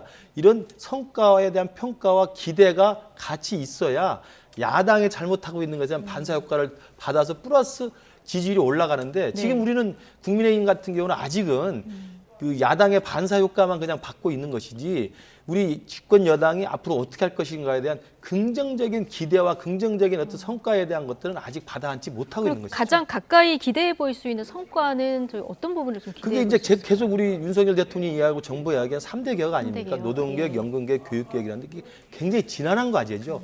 특히나 민주주의 사회에서 이런 이 특정 이해계층이 다 맞물려 있는 이런 개혁들을 해야 하는 건 굉장히 어려운 과제인데 네. 이런 것들을 어떻게 성공적으로 추진할 수 있느냐의 문제가 있는 것이고 근데 이런 개혁들은 사실은 지금 민주당과 같은 거대 야당이 있는 한은 시작도 못하는 거죠. 그래서 결국은 이런 3대 개혁과 대한민국 개조의 작업들, 대한민국 미래의 비전을 이렇게 끌고 가겠다라고 하는 것들을 집권 여당이 책임 있게 보여주고 아까 말씀하신 예. 비전이거든요. 비전을 제시하고 이 비전을 우리가 이끌어 가는데 야당의 발목을 잡는 걸로 보이면 내년에 여당에게 힘을 실어주게 돼 있습니다. 근데 그 여당의 어떤 비전과 앞으로의 방향에 예. 대해서 이제 김기현 대표 체제에서 오늘 취임 100일이 지났기 때문에 아까 말씀드린 것처럼 당의 안정성, 그다음에 당 내부의 노선의 어떤 일정 정도의 공감대가 있었다면 미래에 어떻게 내년 이후에 총선 이후에 우리 집권 여당은 윤석열 정부와 함께 이런 방향으로 국정을 이끌겠습니다라고 하는 포지티브한 어떤 예. 청사진을 제시할 필요가 있다고 생각합니다. 그렇습니다. 지지율이 떨어져도 이 3대 개혁은 완수하겠다. 대통령 의지이기 그렇죠. 때문에 이건 좀 장기적으로 봐야 될 것 같고요. 자, 민주당 얘기로 좀 넘어가겠습니다. 민주당이 새 혁신위원장을 오늘 발표를 했습니다. 김은경 한국외대 교수를 지명을 했는데요. 자, 어떤 인물입니까? 뭐 금감원 부원장 출신이고 네. 여성으로서는 최초였다라고 얘기를 합니다. 그래서 전체적으로 보면은 무색무취에 좀 가깝다. 그 3명 중에서도 예. 특히 정치 세계 가장 옅은 분으로 이제 알려져 있고요. 계파도 딱히 없다. 근데 친문 쪽에서 상대적으로 선호를 했다. 뭐 이런 얘기는 나오고 있어요. 왜 그러냐면은 어쨌든 문재인 정부에서 이제 역할을 했던 분이기도 하고 그리고 예전에 새정치민주연합 2015년부터 2017년에 당무감사위원으로 일을 했다라고 합니다. 그러니까 뭐 어쨌든 당에 대해서 뭐 완벽하게 이해도가 떨어지거나 뭐 그런 분은 아니라는 거죠. 예. 그래서 또 이제 두 분의 이제 언급되던 분들 같은 경우에는 한 분은 이제 뭐 국민의당 쪽에서 과거 이제 이태일 총장 같은 경우에는 전 총장 같은 경우에는 일을 해서 그게 좀 뭐 이렇게 부담스러웠다는 얘기도 있고 예. 다른 이제 명예 서울대 명예교수 같은 경우에는 이제 친문색채가 아니 친명색채가 오히려 좀 있다라고 해서 네. 비명 쪽에서 좀 거부를 했다. 그러니까 어떻게 보면은 합의의 이제 산물인 것 같은데 잘 하실지 사실 저는 뭐 개인적으로 조금 잘 하셨으면 좋겠는데 어디까지 혁신을 할 수 있을 것 같다 이런 느낌이 드십니까? 그러니까 지금 민주당의 혁신이 뭔지에 대해서 과제에 대해서 민주당 내부에서도 지금 정확하게 합의가 안 됐잖아요. 근데 제가 생각하는 거는 일단은 당내 온정주의를 먼저 혁파를 해야 된다는 거예요. 지금 방탄 뭐 이런 것들 지금 연일 논란이 있잖아요. 그리고 제 식구 감싸기 뭐 이런 것들이 문제가 많은데 저분이 할 수 있을까? 이런 부분들에서는 좀 물음표가 있는 것 같습니다. 예. 온화한 성품이고 원칙주의고 개혁적 성향이 있고 좀 참신성을 반영했다. 오늘 인선의 배경을 당에서 이렇게 설명했는데 자, 지금 나오는 얘기가 혁신위원장이 누구냐 보다 혁신위의 권한을 얼마나 어떻게 주느냐. 자, 이게 핵심 아니냐 이런 지적도 나오거든요. 혁신위원장을 김은경 교수로 했다는 것 자체로 혁신할 생각이 없다는 겁니다. 아, 그 거론됐던 세 분이 이제 외부 인사로 말씀하신 것처럼 정근식 교수, 김태일 총장, 김은경 교수인데 그 중에 제일 약체가 김은경 교수죠. 김은경 교수가 어떤 분인지 아무도 모릅니다. 그리고 새정치민주연합 때 당무감사위원을 한 게 사실은 이 정당 생활의 전부로 지금 기록이 남아 있는 건데 당무감사위원 잘 아시지 않습니까? 여러 명 중에 한 분입니다. 그 당무감사위원 해봐야 각 당협의 활동들을 올라오는 자료 보고 평가하는 것 외에는 아무것도 정치 활동에 개입할 수 없어요. 당의 정확한 내용도 잘 모릅니다. 적어도 김태일 교수 같은 경우는 정치 경력이 상당히 있고요. 그다음에 정근식 교수 같은 경우는 제가 개인적으로 합니다만 나름대로 지조와 신념과 이 고집이 있습니다. 그런데 제가 볼 때 김은경 교수 제가 잘 모르는 분입니다만 정치적인 분야에서 경험이 거의 없는 걸로 볼 수밖에 없죠. 특히 이제 법학을 하신 분이고 금융감독원에서 계셨던 분도 경제 쪽 아닙니까? 그러면 지금 민주당의 혁신위원장을 필요로 한 게 뭡니까? 민주당에 지금 거의 난파 직전에 있었고 민주당의 이 당내 갈등이 지금 거의 일촉즉발인 상황에서 고도의 정치력과 고도의 혁신의 어떤 자기 스스로의 살과 뼈를 깎아내는 그런 혁신안을 가지고 와도 지금 살뚱말뚱하는 상황인데 과연 저 김은경 교수의 이력과 지금 저 무색무취한 그 리더십을 봤을 때 할 수 있을까요? 제가 볼 때 이재명 대표가 김은경 교수를 그 세 분 중에 고른 것은 혁신하지 말라는 의미로 혁신위원장을 얼굴마담 시켰다고 생각할 수밖에 없고요. 애초에 혁신할 거였으면요. 지금 이 당내외를 다 막론하고 일정 정도의 뭐 당에서 쓴소리를 할 수 있는 분들, 뭐 유인태 총장이라든지 뭐 김혜영 전 최고라든지 아니면 하다못해 김부겸 전 총리라도 당에서 나름대로 정치적인 지분이 있고 정치적인 내공이 있고 정치적인 경력이 있고 정치적인 비전이 있는 분이 와서 해야 이재명 대표도 꼼짝 못하고 따라갈 수밖에 없을 텐데 김은경 교수 지금 와가지고 혁신위원장 하면은 혁신이 구성도 마찬가지일 것이고 혁신의 권한 말씀하셨습니다만 혁신위원장을 저 김은경 교수 해놓고 혁신이 권한을 뭘 요구하겠습니까?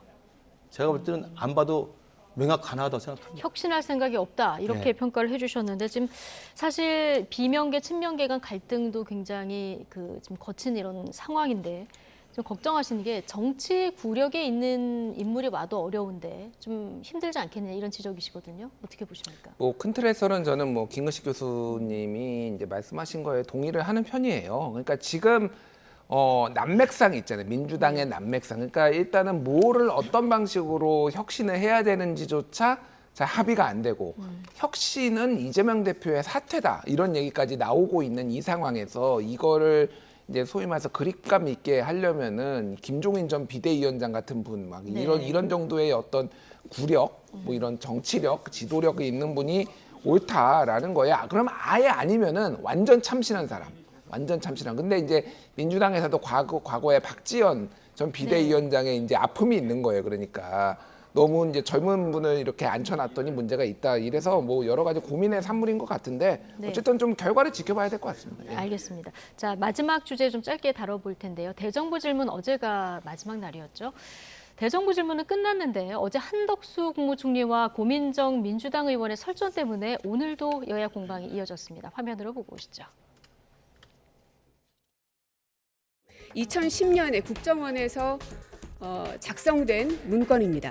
진실한 그러한 문서로서의 서류인지에 대해서 저한테는 아무런 정보가 없습니다. 국회법을 보십시오, 의원님. 국회법을 좀 보세요. 국회법을 좀 보시라고요. 보도 사찰에 관련된 이 문건은 6.2 지방선거를 앞두고 2010년 1월에 홍보수석실에서 요청사항으로 되어 있습니다. 2010년 당시에 홍보수석 누굽니까? 이동관입니다. 대단히 유감스럽고 대단히 비합리적이고 대단히 비상식적인 질문을 하고 계시는 겁니다. 대정부 질문이 한덕수 총리에게는 고작 오픈북 시험에 불과하다고 생각하는 것입니까? 한 총리에게 국회는 본인의 기분에 맞지 않으면 마음대로 답변을 거부해도 되는 곳입니까? 사전 준비 없이 아무 자료나 막 들이댔을 때 국무위원을 그냥 겁박만 할 뿐이고 윽박만 지를 뿐이지 충실한 답을 얻어낼 수가 없잖아요. 장학 퀴즈도 아니고 대정부 질의가. 다음번 대정부 질의 때 한덕수 총리님이 답변을 주시겠죠. 네, 오픈북 시험이냐 장학 퀴즈냐 좀 공방을 보고 오셨는데 시작은 고민정 의원이 꺼내든 2010년 국정원 문건이었고요. 그리고 질의 내용 그 사전 고지가 없었다. 이런 한덕수 국무총리가 이 문제를 제기하면서 이제 맞붙은 건데 이거 사전 고지가 있었을 때 없었을 때 답변 기준 이거 국회법에는 어떻게 되어 있습니까? 국회법 제 122조 2항 정부에 대한 질문에 보면은 이제 대정부 질문의 어떤 그 자료에 대해서는 네. 48시간 전에 국회의장한테 이제 요지서가 가가지고 그게 정부 측에 이제 전달이 돼야 된다라는 거예요. 이게 원칙은 그러니까 서로 아무런 어떤 공유된 이런 거에 대해서 심도 깊게, 그러니까 자료가 없이 그냥 막 하면은 심도 깊게 논의가 안 된다라는 취지입니다. 그래서 대전제는 저건 뭐 맞는 것 같고 가급적이면 저거를 지켜줘야죠. 그런데 이를테면은 지금까지 모든 대정부 질문이 그럼 저 원칙이 지켜졌느냐? 즉석에서 질문이 나오기도 하고. 그럼요. 즉석에서 질문이 나오고 현안에 있어서는 그거에 대해서 정부의 입장이 뭐냐 뭐 이런 것도 과거에 많이 있었거든요. 그래서 한덕수 총리께서 이제 뭐 원칙이 지적할 수도 있는데 저렇게 막 목소리를 굉장히 높이는 거가 아 정말 요즘 스트레스 많이 받으시는구나 한덕수 총리가 뭐 오염수도 마시겠다 그랬다가 뭐 일본 총리냐 질타도 받고 그러니까 야당 너무 싫어 좀 짜증나 이런 감정이 좀 많이 섞인 것 같습니다. 그래서 좀 냉정하게 좀 하셨으면 좋겠어요. 저는 뭐 충분히 저거에 대해서 고민정 의원한테 이런 부분은 있으니까 답변은 지금 못 드리겠습니다. 추후에 드리겠습니다 정도는 할 수가 있는데 대단히 비합리적이고 뭐 대단히 막 이러면서 목소리를 총리가 높일 것이냐에 대해서는 조금 부적절했다 이렇게 봅니다. 좀 나중에 답변하겠다라는 걸 차분하게 얘기했으면 좋겠다. 좋았을 뻔했다 이런 의견이신데 어제 우리 김혜지 의원의 정말 차분하고 굉장히 논리정연한 이런 질의가 너무 평이 좋아서 저희가 마지막 주제로 어제 다뤘었거든요. 한동훈 장관도 여기 저 나와 있습니다 이렇게 얘기를 해서 좀 또 이렇게 예의 바르게 얘기를 하고 답변하고 이런 오가는 모습을 저희가 봤는데 자, 이 질의 응답 이 부분은 오늘 어떻게 보셨습니까? 질문과 답변은 상호 관계적이죠. 그러니까 그 김혜지 의원 말씀하신 것처럼 질문이 정말 준비할 수 있고 예의 바르고 생산적인 거라면 답변도 당연히 그렇게 나올 수밖에 없습니다. 그런데 질문이 예상치 못한 정치적 공세의 성격을 띤 일종의 선전용으로 하는 거라면 답변을 못 할 수 있죠. 지금 고민정 의원이 발표한 저 문건은 이미 다 공개된 문건이고 철질한 문건입니다. 근데 이걸 마치 이제 본회의장에서 한번 흔들면 이게 굉장히 큰 언론의 스포트라이트를 받고 국무총리를 그 공경에 빠뜨리게 하면서 이동관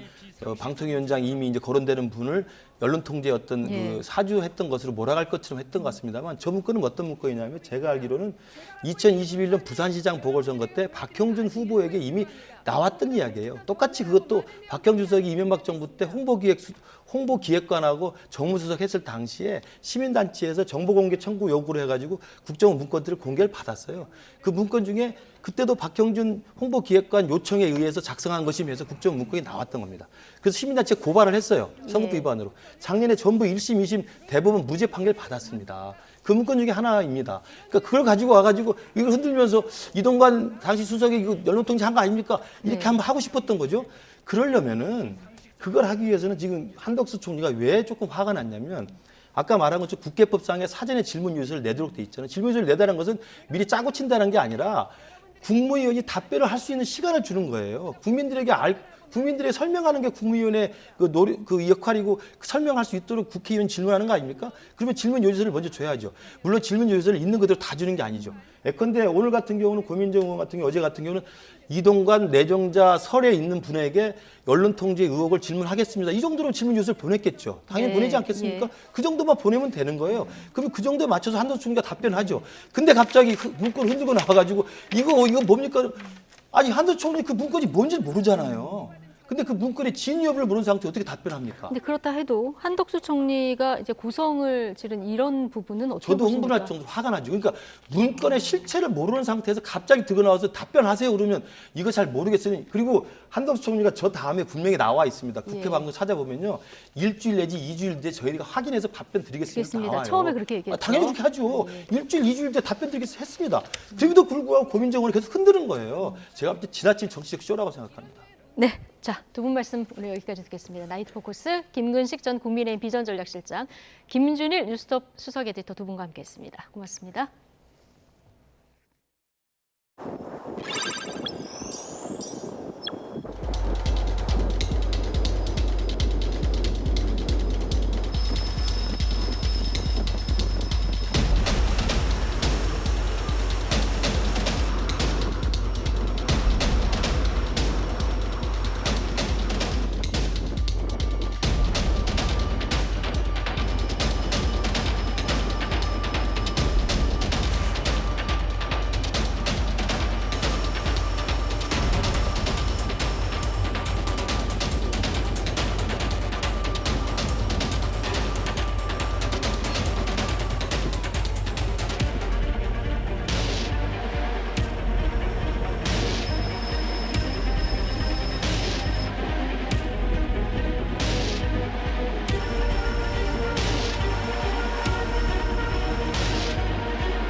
대구에 있는 산업단지에서 발생한 화재 소식 다시 알아보겠습니다.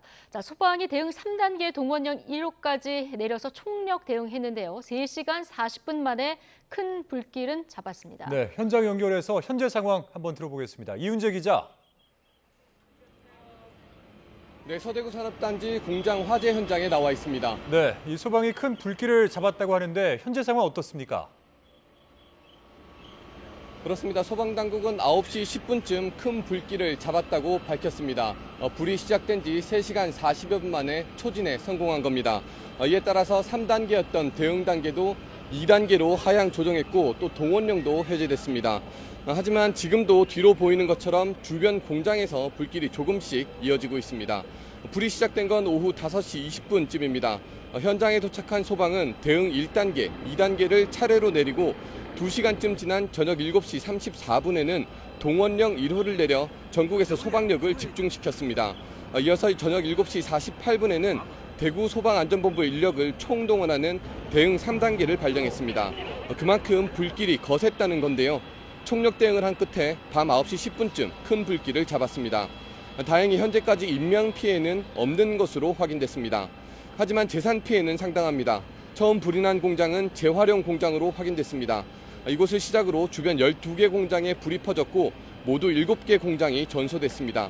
화재가 시작된 공장이 주로 스티로폼과 비닐류를 재활용하는 곳이라서 불이 빠르게 퍼졌고 주변의 공장은 섬유 공장이 많았던 탓에 지금도 쉽게 불이 꺼지지 않는 상황입니다.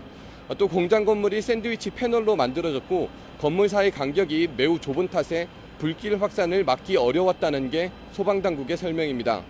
큰 불길은 잡았지만 잔불까지 모두 끄려면 상당히 많은 시간이 걸릴 것으로 소방당국은 보고 있습니다. 검찰과 소방 또 국립과학수사연구원 등은 내일 오전 10시 반쯤 현장을 1차로 확인하고 화재 원인을 조사할 예정입니다. 지금까지 서대구 산업단지 공장 화재 현장에서 YTN 이윤재입니다. 북한이 우주 발사체를 쏘아 올린 지 보름 만에 동해상으로 단거리 탄도미사일 2발을 발사하며 도발을 재개했습니다. 지난달부터 5차례에 걸쳐 진행된 한미연합 화력훈련에 대한 반발로 풀이되고 있습니다. 정유진 기자입니다. 합동참모본부는 북한이 발사한 단거리 탄도미사일 2발을 포착했다고 밝혔습니다. 평양 순안 일대에서 12분 간격으로 발사된 미사일은 각각 780여 킬로미터를 비행한 뒤 동해상에 떨어졌습니다. 지난달 31일 군사 정찰 위성을 실은 우주 발사체 발사에 실패한 지 15일 만으로 고체 연료 대륙간 탄도미사일 화성 18형을 쏘아 올린 것을 기준으로는 63일 만입니다. 이번 도발은 지난달 25일부터 5차례 실시된 대규모 연합 합동 화력 경멸훈련에 대한 반발로 풀이됩니다. 화력 경멸훈련은 한미 연합전력과 육해공 합동전력이 최신 무기를 동원해 적 도발 시 응징 경멸 능력을 과시하는 화력 시범입니다. 미사일 도발을 감행하기 직전 북한은 이를 겨냥한 국방성 대변인 명의 입장을 발표했습니다. 북한은 거듭되는 경고에도 지역의 군사적 긴장을 더욱 야기하는 도발적이며 무책임한 행동을 엄중히 경고한다고 비판했습니다. 특히 적들의 어떤 형태의 시위성 행동과 도발에도 철저히 대응할 것이라며 도발 감행을 시사했습니다. 군은 추가 도발에 대비해 감시 경계를 강화하고 한미 간 긴밀하게 공조하면서 대비 태세를 유지하고 있다고 밝혔습니다. YTN 정유진입니다. 윤석열 대통령이 역대 최대 규모로 실시한 화력 경멸 훈련을 주관했습니다. 네, 북한군 도발을 한미연합군이 물리치는 훈련을 지켜보면서 힘에 의한 진짜 평화를 강조했습니다. 조은지 기자입니다.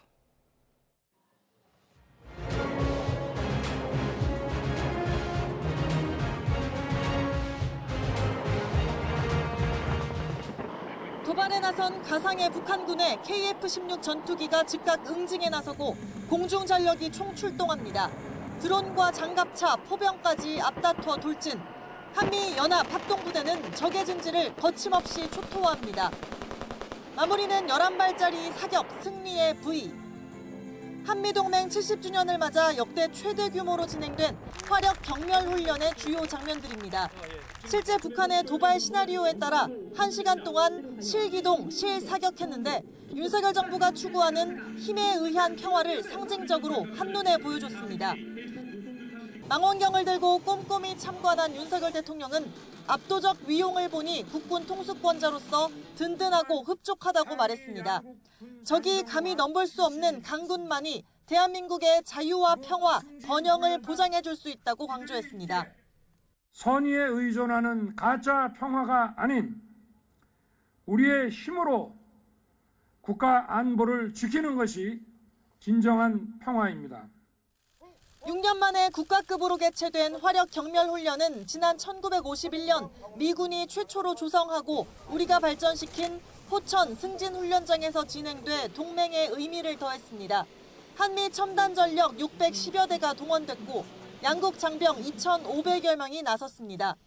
윤 대통령은 차륜형 장갑차 K808과 다연장 로켓 천무, 지대공 미사일 천궁2 등도 자세히 살폈습니다. 최대 80km 장거리 사격 능력을 보유하였고 60초 내 12개 그렇습니다. 표적 타격이 가능하다니까 다 쓰면은 뭐. 윤 대통령은 앞서 페이스북에 15일은 제1연평해전 승전 24주년이라면서 북한의 무모한 도발에 단 한순간의 주저함도 없이 단호하게 대응할 거라고 적었습니다. 대통령실은 이번 화력 경멸 훈련에 대해 윤석열 대통령이 한마디로 강한 국군이 지키는 평화라고 압축해 의미를 부여했다고 설명했습니다. YTN 조은지입니다. 네, 이주호 사회부총리 겸 교육부 장관이 학교에서 안 다룬 내용은 수능 출제에서 배제하라는 윤석열 대통령 지시를 전하면서 교육 현장에 파장이 컸습니다. 대통령실에서는 실제 발언과 차이가 있다며 방점은 사교육 카르텔을 깨야 한다는 의미였다고 4시간 만에 수정 공지를 냈습니다. 보도에 박소정 기자입니다. 대통령실을 찾아 교육개혁 추진 과정을 보고한 이주호 사회부총리 겸 교육부 장관. 브리핑에서 대학 수학 능력 시험과 관련한 윤석열 대통령의 별도 지시를 전했습니다. 학교에서 배우지 않은 건 출제하지 말라는 것. 변별력은 갖추되 학교 수업만 열심히 따라가면 문제를 풀 수 있도록 출제하고 학교 수업에서 다루지 않은 내용은 출제에서 배제하라고 말씀하셨습니다. 이 부총리는 사교육비 경감 방안을 곧 내놓을 것이라며 수업만 열심히 따라가면 풀 수 있게 출제되도록 하겠다고 부연했습니다. 수능을 5개월 앞두고 나온 발표에 당장 교육 현장과 학부모 사이에서는 파장이 컸습니다. 출제 방향을 대통령이 제시한 셈인 만큼 올해 수능이 이른바 물수능이 될 것이라는 전망에다 사교육 문제 해결을 위해선 수능을 건드릴 게 아니라 수시 제도를 폐지해야 한다는 비판 등이 쏟아졌습니다. 그런데 4시간 뒤 대통령실이 브리핑을 수정한다는 공지를 냈습니다. 공교육 교과에서 다루지 않는 분야는 수능 출제에서 배제해야 한다. 과도한 배경 지식을 요구하거나 대학 전공 수준의 비문학 문항 등을 출제하면 무조건 사교육에 의존하라는 것 아니냐는 언급이었다는 겁니다. 특히 윤 대통령이 교육당국과 사교육 산업이 카르텔이냐고 반문하며 강하게 질타했다고 전했습니다. 고위 관계자는 YTN에 윤 대통령 발언 내용이 잘못 전해져 수정한 것이라며 방점은 사교육 문제를 해결하라는 데 있었다고 설명했습니다. 이달 발표 예정인 사교육비 경감 대책을 염두에 둔 지시로 보이는데 수능 출제와 관련해 혼선을 부추긴 것 아니냐는 지적은 피하기 어려워 보입니다. YTN 박소정입니다. 민주노총과 한국노총 등 양대 노조와 정부의 관계가 악화된 가운데 정부와 여당이 노조 없는 사업장의 근로자 대표제에 힘을 싣는 방안을 추진하기로 했습니다. 야당은 노동자 권익 보호라는 대원칙에는 동의하면서도 여권이 노동자 갈라치기에 나서려는 게 아닌지 의심하는 분위기입니다. 나혜인 기자입니다. 국민의힘과 정부가 노동개혁 일환으로 추진해온 근로시간제도 개편과 함께 근로자 대표제 개선 입법을 본격 추진하기로 했습니다. 노조가 없는 사업장에서 사측과 노동 조건을 협의할 근로자 대표의 선출 절차를 마련하고 법적 지위를 보장하는 제도를 만들기로 뜻을 모았습니다. 영세 사업장 등에서 사업주가 임의로 근로자 대표를 지정해 불리한 합의를 강요하는 사례를 막아보자는 취지로 지난 정부 때부터 논의됐던 사안입니다. 근로자 대표 활동에 대해서 사용자의 개입 방해를 금지하고 정당한 근로자 대표 활동을 이유로 불리한 처우를 금지하도록 하고 야권 역시 권리 사각지대에 놓인 노동자를 보호하자는 데는 반대하지 않습니다. 다만 윤석열 정부가 양대 노총의 회계 부정과 불법 시위 문제를 부각하며 각을 세워왔다고 지적하며 거대 노조의 힘을 빼려는 건 아닌지 의심하고 있습니다. 특히 같은 사업장 안에서도 직무별로 부분 근로자 대표를 도입하는 방안을 두곤 노조 갈라치기라고 비판하고 있습니다. 어떠한 법안도 노조나 노동자의 권리를 갈라치거나 아니면 약화시키거나 형해화시키는 방향으로는 절대 가서 안 되니까요. 혹시라도 그런 면이 있는지. 여야의 입장은 불법 파업 노동자의 손해배상 책임을 개별적으로 따져야 한다는 대법원 판결을 두고도 극명하게 엇갈렸습니다. 국민의힘은 여야 합의가 안 된 노란봉투법의 효력을 사법부가 먼저 나서 인정한 것이나 다름없다고 맹비난했지만 김명수 대법원이 삼권 통합부가 되었습니다. 이제 법을 해석 적용하는 사법부 본연의 기능을 망각하고 법을 창설하는 입법부 기능까지 자처하고 나섰습니다. 야당은 그동안 관행적으로 이루어진 사측의 부당한 손해배상 청구에 경종을 울린 판결이라며 이제 노란봉투법을 반대할 명분은 사라졌다고 환영했습니다. 거부권 행사야말로 법원 판례를 부정하는 엄청난 혼란을 초래하게 될 것이며 정부와 여당은 노란봉투법에 대한 부당한 비방을 중단하고 법 통과에 협조해야 할 것입니다.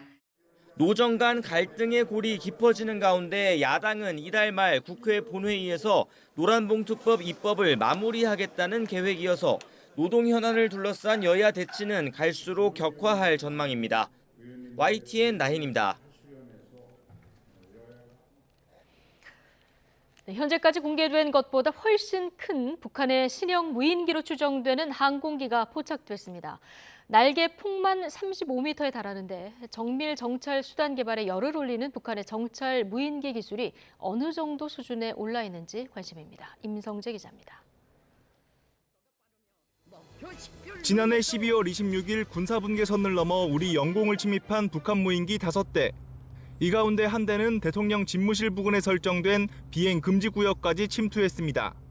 당시 군은 폭 3m 이하, 길이 2m 이하 작은 크기에 3km 고도에서 시속 100km로 나는 북한 무인기를 격추하는 데 애를 먹었습니다.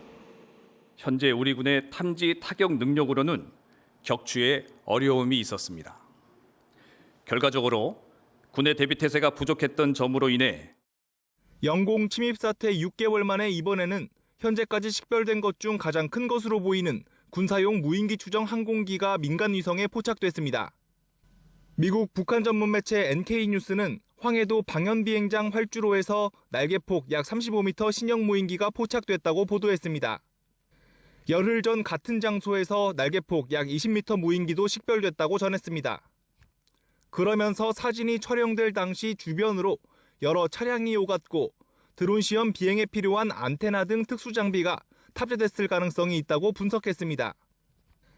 공개된 항공기 외형은 일반적인 정찰용 무인기와 흡사하지만 실제 무인기가 맞는지, 그렇다면 어느 정도 개발 단계인지 등은 확인되지 않았습니다. 다만 재작년 1월 김정은 국무위원장이 제8차 당대회에서 500km 전방 종심까지 정밀 정찰할 수 있는 무인 정찰기를 개발하라고 지시한 만큼 이를 개발하기 위한 활동일 수 있다는 추측이 나옵니다. 크기가 30여 미터로 고고도 무인 정찰기급이라고 볼 수는 있지만 북한의 등 광학 기술이나 이런 걸 봤을 때는 지금 현재 운용되고 있는 첨단 고고도 무인 정찰기보다는 성능이 좀 떨어질 것으로 보여집니다. 군 당국은 한미 정보 당국이 긴밀한 공조 아래 북한의 무기 개발 동향을 예의주시하고 있다고 밝혔습니다. 이르면 오는 9월 드론 작전 사령부가 출범할 예정인 가운데 북한 무인기에 대응하는 드론킬러 드론과 스텔스 무인기 등의 연내 생산을 목표로 개발 중에 있습니다. YTN 임성재입니다. 흥행 순위 조작 혐의로 경찰의 수사 대상에 오른 영화가 수십 편에 달하는 것으로 확인됐습니다. 서울경찰청 반부패 공공범죄 수사대는 순위를 조작한 혐의를 받는 영화가 기존에 알려진 비상선언 등 4편 외에도 수십 편에 달한다고 밝혔습니다. 이 가운데는 조국 전 법무부 장관이 출연한 다큐멘터리 영화 그대가 조국도 포함된 것으로 파악됐습니다. 다만 경찰 관계자는 아직 혐의가 확실한 게 아니라고 선을 그으며 압수물 분석을 통해 정확한 사실관계를 파악하고 있다고 설명했습니다. 4월 기준 국가 채무가 1,073조 원에 육박했고 나라 살림 적자는 45조 원을 넘었습니다. 기획재정부의 6월 재정 동향을 보면 정부의 실질적인 재정 상태를 보여주는 관리재정 수지는 45조 4천억 원 적자를 기록해 1년 전보다 적자 폭이 7조 4천억 원 더 늘었지만 한 달 전과 비교하면 8조 6천억 원 개선됐습니다. 4월 말 기준으로 집계된 국가 채무는 1,072조 7천억 원으로 한 달 전보다 19조 1천억 원 증가했습니다. 오늘부터 청년들의 중장기 자산 형성을 지원하는 정책형 금융상품인 청년도약계좌가 출시됐습니다. 6시간 만에 가입자가 5만 명을 훌쩍 넘기면서 초반 흥행에는 성공했습니다. 엄윤주 기자입니다. 우여곡절 끝에 윤석열 정부의 국정과제인 청년도약계좌가 마침내 첫 발을 뗐습니다. 출시 6시간 만에 가입자 5만 7천여 명이 몰리면서 순항하고 있습니다. 오는 21일까지 닷새 동안은 출생 연도를 기준으로 오부제에 따라 가입 신청이 가능합니다. 이후 22일과 23일에는 출생 연도와 관계없이 가입 신청을 할 수 있습니다. 특히 휴대전화로 취급은행의 앱에 접속하면 비대면으로 신청이 가능한 만큼 청년들에게 편리성에서 합격점을 받았습니다. 거의 한 30초 만에 가입을 한 것 같아요. 그래서 기존에 쓰는 은행 어플만 있으면 이동 중이거나 아니면 수업 시간, 쉬는 시간 언제 어디서든 편리하게 가입할 수 있어서 여기에 시중에 나와 있는 적금보다 금리가 최대 6%인 점도 높은 호응을 얻었습니다.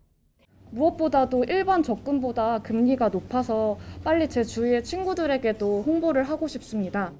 하지만 여전히 만기 5년이라는 시간 동안 최대 70만 원을 내야 5천만 원 목돈을 만들 수 있다는 점은 부담스럽다는 지적도 있습니다. 70만 원은 좀 금액이 아무래도 한 달에 버는 거에 비해 너무 커가지고 많이 부담스러워요. 5년도 솔직히 짧은 건 아니잖아요. 그래서 좀 힘들 것 같아요. 부모님한테 빌리는 건 좀 아닌 것 같아서. 이에 대해 금융당국은 청년도약계좌가 자유적립식 적금인 만큼 부담 갖지 말고 이용해달라고 당부했습니다. 그러면서 이번 청년도약계좌에 가입할 경우 연 7에서 8%의 일반 적금에 가입하는 것과 같은 효과를 얻을 수 있다고 강조했습니다.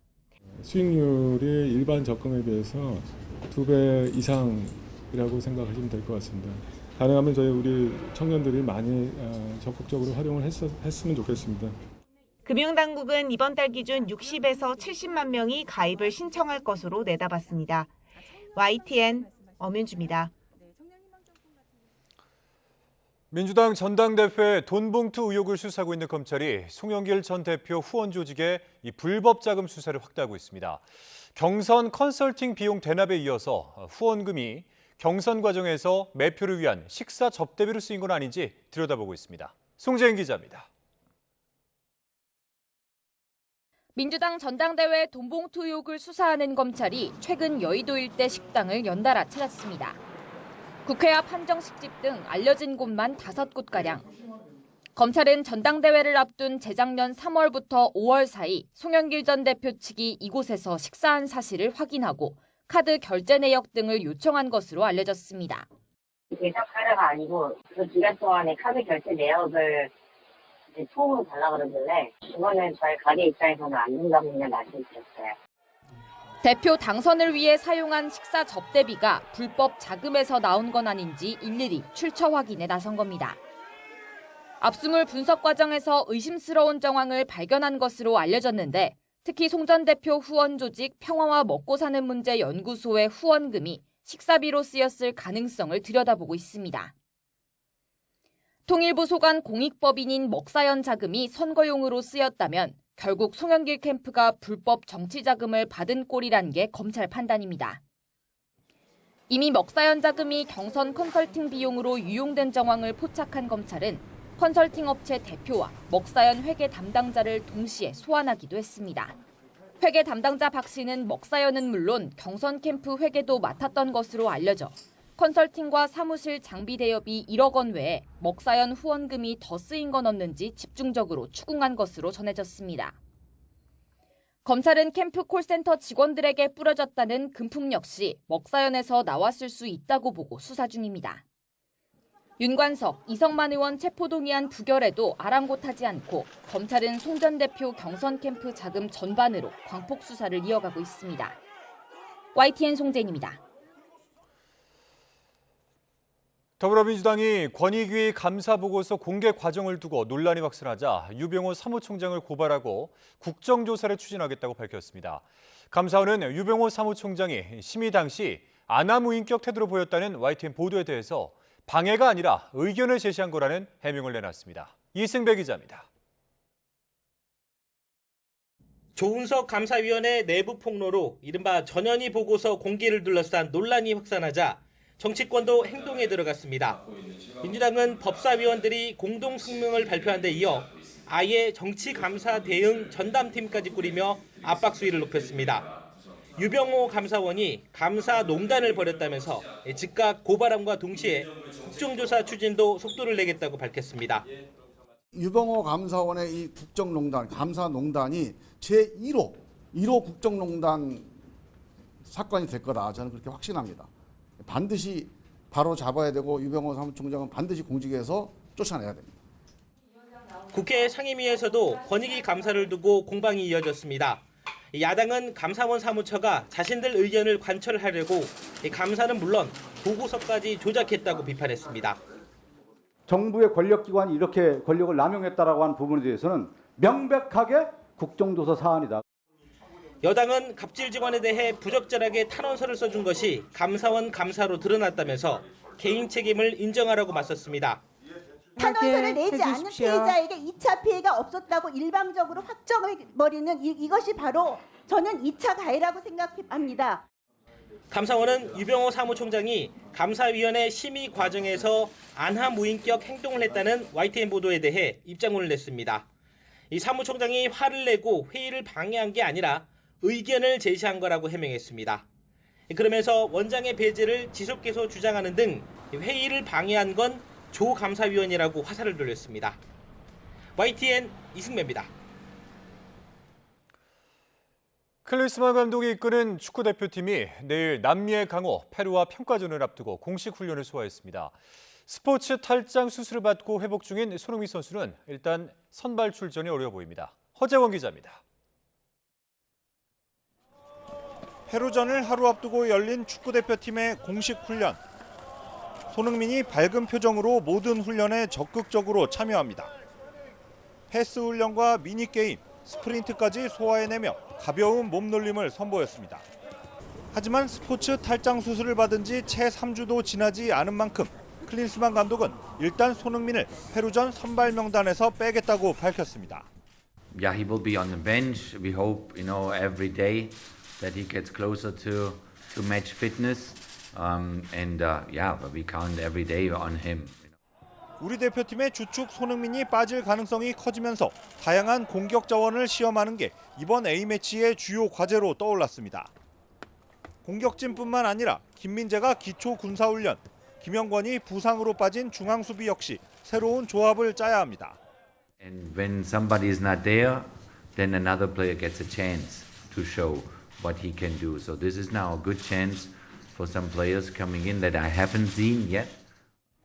페루전에서는 손흥민 대신 골키퍼 김승규가 주장을 맡아 변화가 큰 선수단을 이끌게 됐습니다.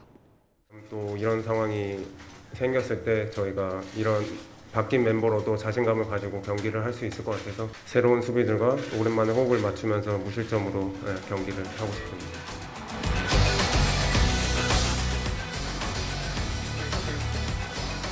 손흥민부터 김민재까지 이른바 차포를 모두 떼고 A매치에 나서는 클린스만 호가 새로운 플랜 B를 찾아낼 수 있을지 주목됩니다. YTN 허정원입니다.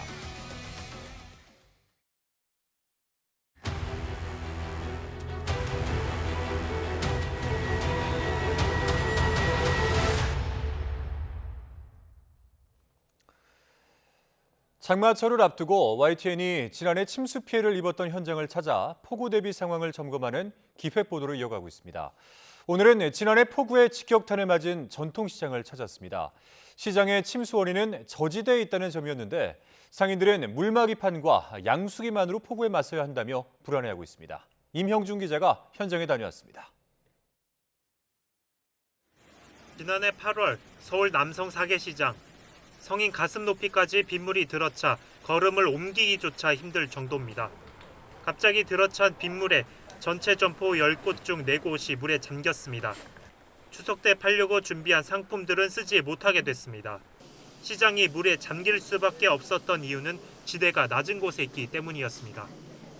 1년이 지나 당시 침수됐던 시장 피해 지역이 얼마나 달라졌는지 YTN 취재팀이 돌아봤습니다. 도로에서 안쪽으로 흐르는 빗물을 막기 위해 입구 쪽에는 이처럼 높이를 조금 올리는 보강 공사가 이루어졌습니다. 하지만 피해가 집중된 점포로 이어지는 길은 여전히 내리막길입니다. 내리막길에 있는 옷가게에는 작년 침수로 못 팔게 된 물건들이 쌓여 있습니다. 상인들은 올여름 기록적 폭우 가능성에 또 물건들을 못 쓰게 되는 건 아닌지 벌써 걱정입니다.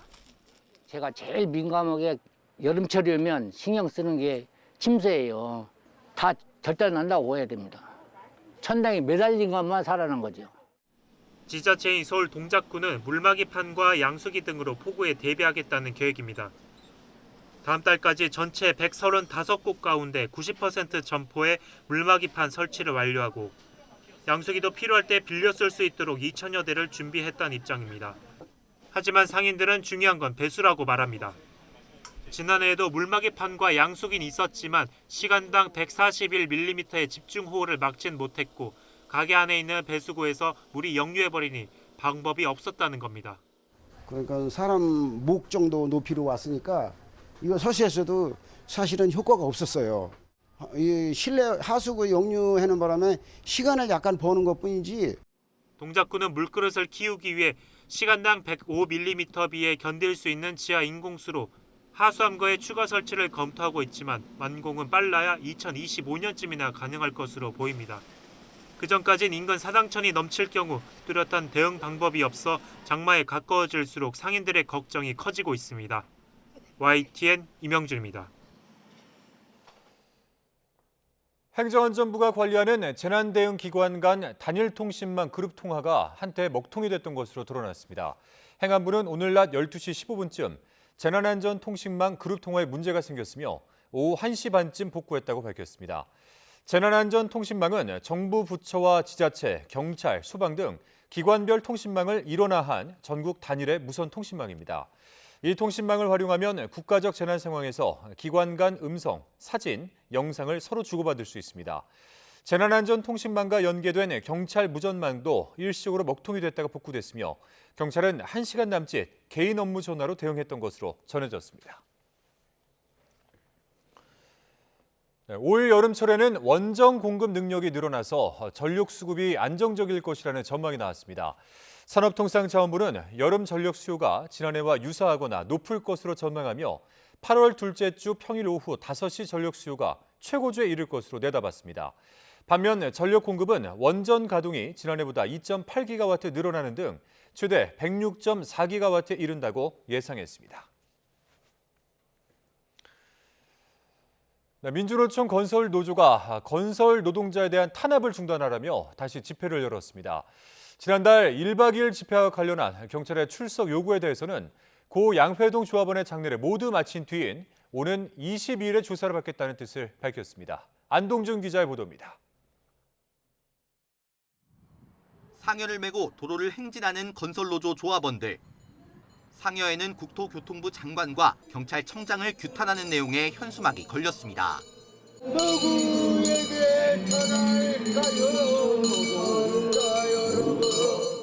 경찰청과 건설 자본이 적힌 관과 함께 지난달 1일 분실에 숨진 고 양해동 조합원의 영정도 뒤따릅니다. 정부가 지정한 건설의 날을 앞두고 기념식이 열린 건설회관 인근에서 대규모 집회가 열렸습니다. 아파트 현장에서 산업단지 현장에서 안전조치를 요구하면 공갈범이라고 합니다. 일본 노동조합 간부도 참가해 건설노조에 힘을 보탰습니다. 恐喝犯のように言われて悔しい悔しいと言って自らの体に火をつけたヤンさんの悔しさは日本の私たちの悔しさでもあります。 이런 가운데 경찰은 지난달 1박 2일 도심 집회와 관련해 장옥기 위원장 등 건설노조 간부 2명에게 출석 요구서를 다시 보냈습니다. 이번이 5번째 출석 요구인데 노조 측도 양회동 조합원의 장례 절차를 마치고 오는 22일 출석하겠다는 뜻을 밝혔습니다. 이에 따라 체포영장이 집행돼 강제 구인될 가능성은 낮아졌습니다. 서울역에서는 철도 노동자들이 대규모 집회를 열었습니다. 참가자들은 정부가 고속철도 SRT를 운영하는 주식회사 SR에 특혜를 주면서 사실상 쪼개기 민영화를 시도하고 있다며 중단하라고 촉구했습니다. 싸우지 않으면 우리는 민영화에 휩쓸려 나갈 것입니다. 철도 노동자들의 삶을 지키고 철도 공급성을 지키기 위한 투쟁을 준비해야 합니다. 일주일간의 투쟁을 마친 철도노조는 요구가 받아들여지지 않으면 하반기에도 투쟁을 이어나가겠다고 예고했습니다. YTN 안동준입니다. 중앙부처와 광역지자체에 등록된 비영리 민간단체 3곳 가운데 한 곳이 존재하지 않거나 활동 실적이 없는 것으로 나타났습니다. 행안부가 지난해부터 11,195개 비영리 민간단체를 조사한 결과 등록 요건을 충족하지 못한 단체를 3,700여 곳 확인했다고 밝혔습니다. 비영리 민간단체 공익활동 지원 사업 예산은 200억 원 미만 수준입니다. 네, 최근 전북 새만금 지역에 2차 전지 배터리 관련 기업 입주가 잇따르고 있습니다. 올해만 5개 업체가 모두 3조 5천억 원을 투자하기로 했습니다. 김민성 기자입니다. 2차 전지 전해액 제조기업 엔캠과 중앙 D&M이 함께 세운 EDL이 전북 새만금에 리튬염 생산 공장을 짓기로 했습니다. 총 6천억 원을 들여 2026년까지 연간 5만 톤 양산 체제를 구축한다는 목표인데 이렇게 되면 일자리 700여 개가 생겨납니다. 엔캠은 이번 결정을 발표하면서 새만금 지역에 대한 추가 투자 구상도 함께 내놨습니다. 시장 점유율을 굳건히 하기 위한 새만금 2차 사업 계획도 바로 착수토록 하겠습니다. 총 생산 능력 10만 톤 규모의 경쟁력을 확보토록 하겠습니다. 리튬염은 2차 전지 핵심 소재인 전해액 생산의 필수적인 소재로 현재 중국 기업들이 세계 시장을 선도하고 있습니다. 이번에 짓는 리튬염 생산 공장이 가동되면 2차 전지 소재 공급망이 안정돼 우리나라 배터리 산업 경쟁력이 올라갈 전망입니다. 소재 공급에 관한 최적지임을 다시 한번 증명하는 것이라고 생각하고 새만금이 2차 전지 특화단지로 지정되는데 큰 도움이 될 것으로 생각합니다. 새만금에 2차 전지 관련 기업이 처음 들어온 건 2021년. 이듬해 잠시 주춤하더니 최근 투자 규모가 비약적으로 늘어 올해는 반년 만에 모두 3조 5천억 원 규모 투자 협약이 체결됐습니다. 지금까지 새만금 지역에 투자를 결정한 2차 전지 관련 업체는 모두 15개입니다. 비교적 저렴한 분양가와 각종 세제 혜택이 기업들의 관심을 이끌어내는 겁니다. 이에 따라 전라북도는 지역 내 2차 전지 기업 역량 강화를 돕기 위해 전담 부서를 신설할 예정입니다. 2차 전지 산업 초격차 기술을 확보해 이를 곧바로 시장에서 활용할 수 있게 돕는 연구센터 5곳을 구축하는 작업도 추진하고 있습니다. 또 안전 문제에 대한 주민 우려를 고려해 방제센터 추가 건립 등 대책도 검토하고 있습니다. YTN 김민성입니다. 귀갓길 여성을 폭행하고 성범죄를 시도한 이른바 부산 돌려차기 사건 가해자의 사이코패스 지수가 연쇄살인범 강호순과 같은 수준인 것으로 나타났습니다. 지난해 7월 가해자 A씨를 상대로 이뤄진 사이코패스 진단 점수는 27점으로 파악됐습니다. 이는 10명을 숨지게 한 연쇄살인범 강호순과 같은 수준입니다. A씨는 재범 위험성 평가에서도 높은 수준을 받은 것으로 알려졌습니다. 15개월 된 딸을 방치하다가 숨지자 시신을 2년 넘게 보관한 친모가 1심에서 징역 7년 6개월을 선고받았습니다. 의정부 지방법원은 오늘 아동복지법 위반과 사체은닉 혐의로 구속 기소된 35살 선모 씨에게 아동학대 치사 5년과 사체은닉 2년, 사회보장급여법 위반 6개월 실형을 각각 선고했습니다. 전 남편이자 공범인 30살 최모 씨에게는 징역 2년 4개월을 선고했습니다. 재판부는 서 씨가 피해자의 건강 이상 신호에도 장기간 외출을 반복해 사망하게 한 데다 친딸의 시신을 은닉한 방법도 죄질이 좋지 않다고 양형 이유를 설명했습니다. 미국 북서부 시애틀 도심에서 대낮에 무차별 총격 사건이 발생해 30대 한인 임신부가 숨졌습니다. 현지 언론 보도에 따르면 지난 13일 오전 11시쯤 시애틀의 관광지 파이크 플레이스 인근 벨타운에서 차량에 타고 있던 34살 권모 씨가 총에 맞아 사망했습니다. 임신 8개월째인 권 씨는 인근 병원으로 옮겨졌으나 결국 태아와 함께 숨졌습니다. 함께 탑승했던 남편 37살 권모 씨는 팔에 총상을 입었습니다.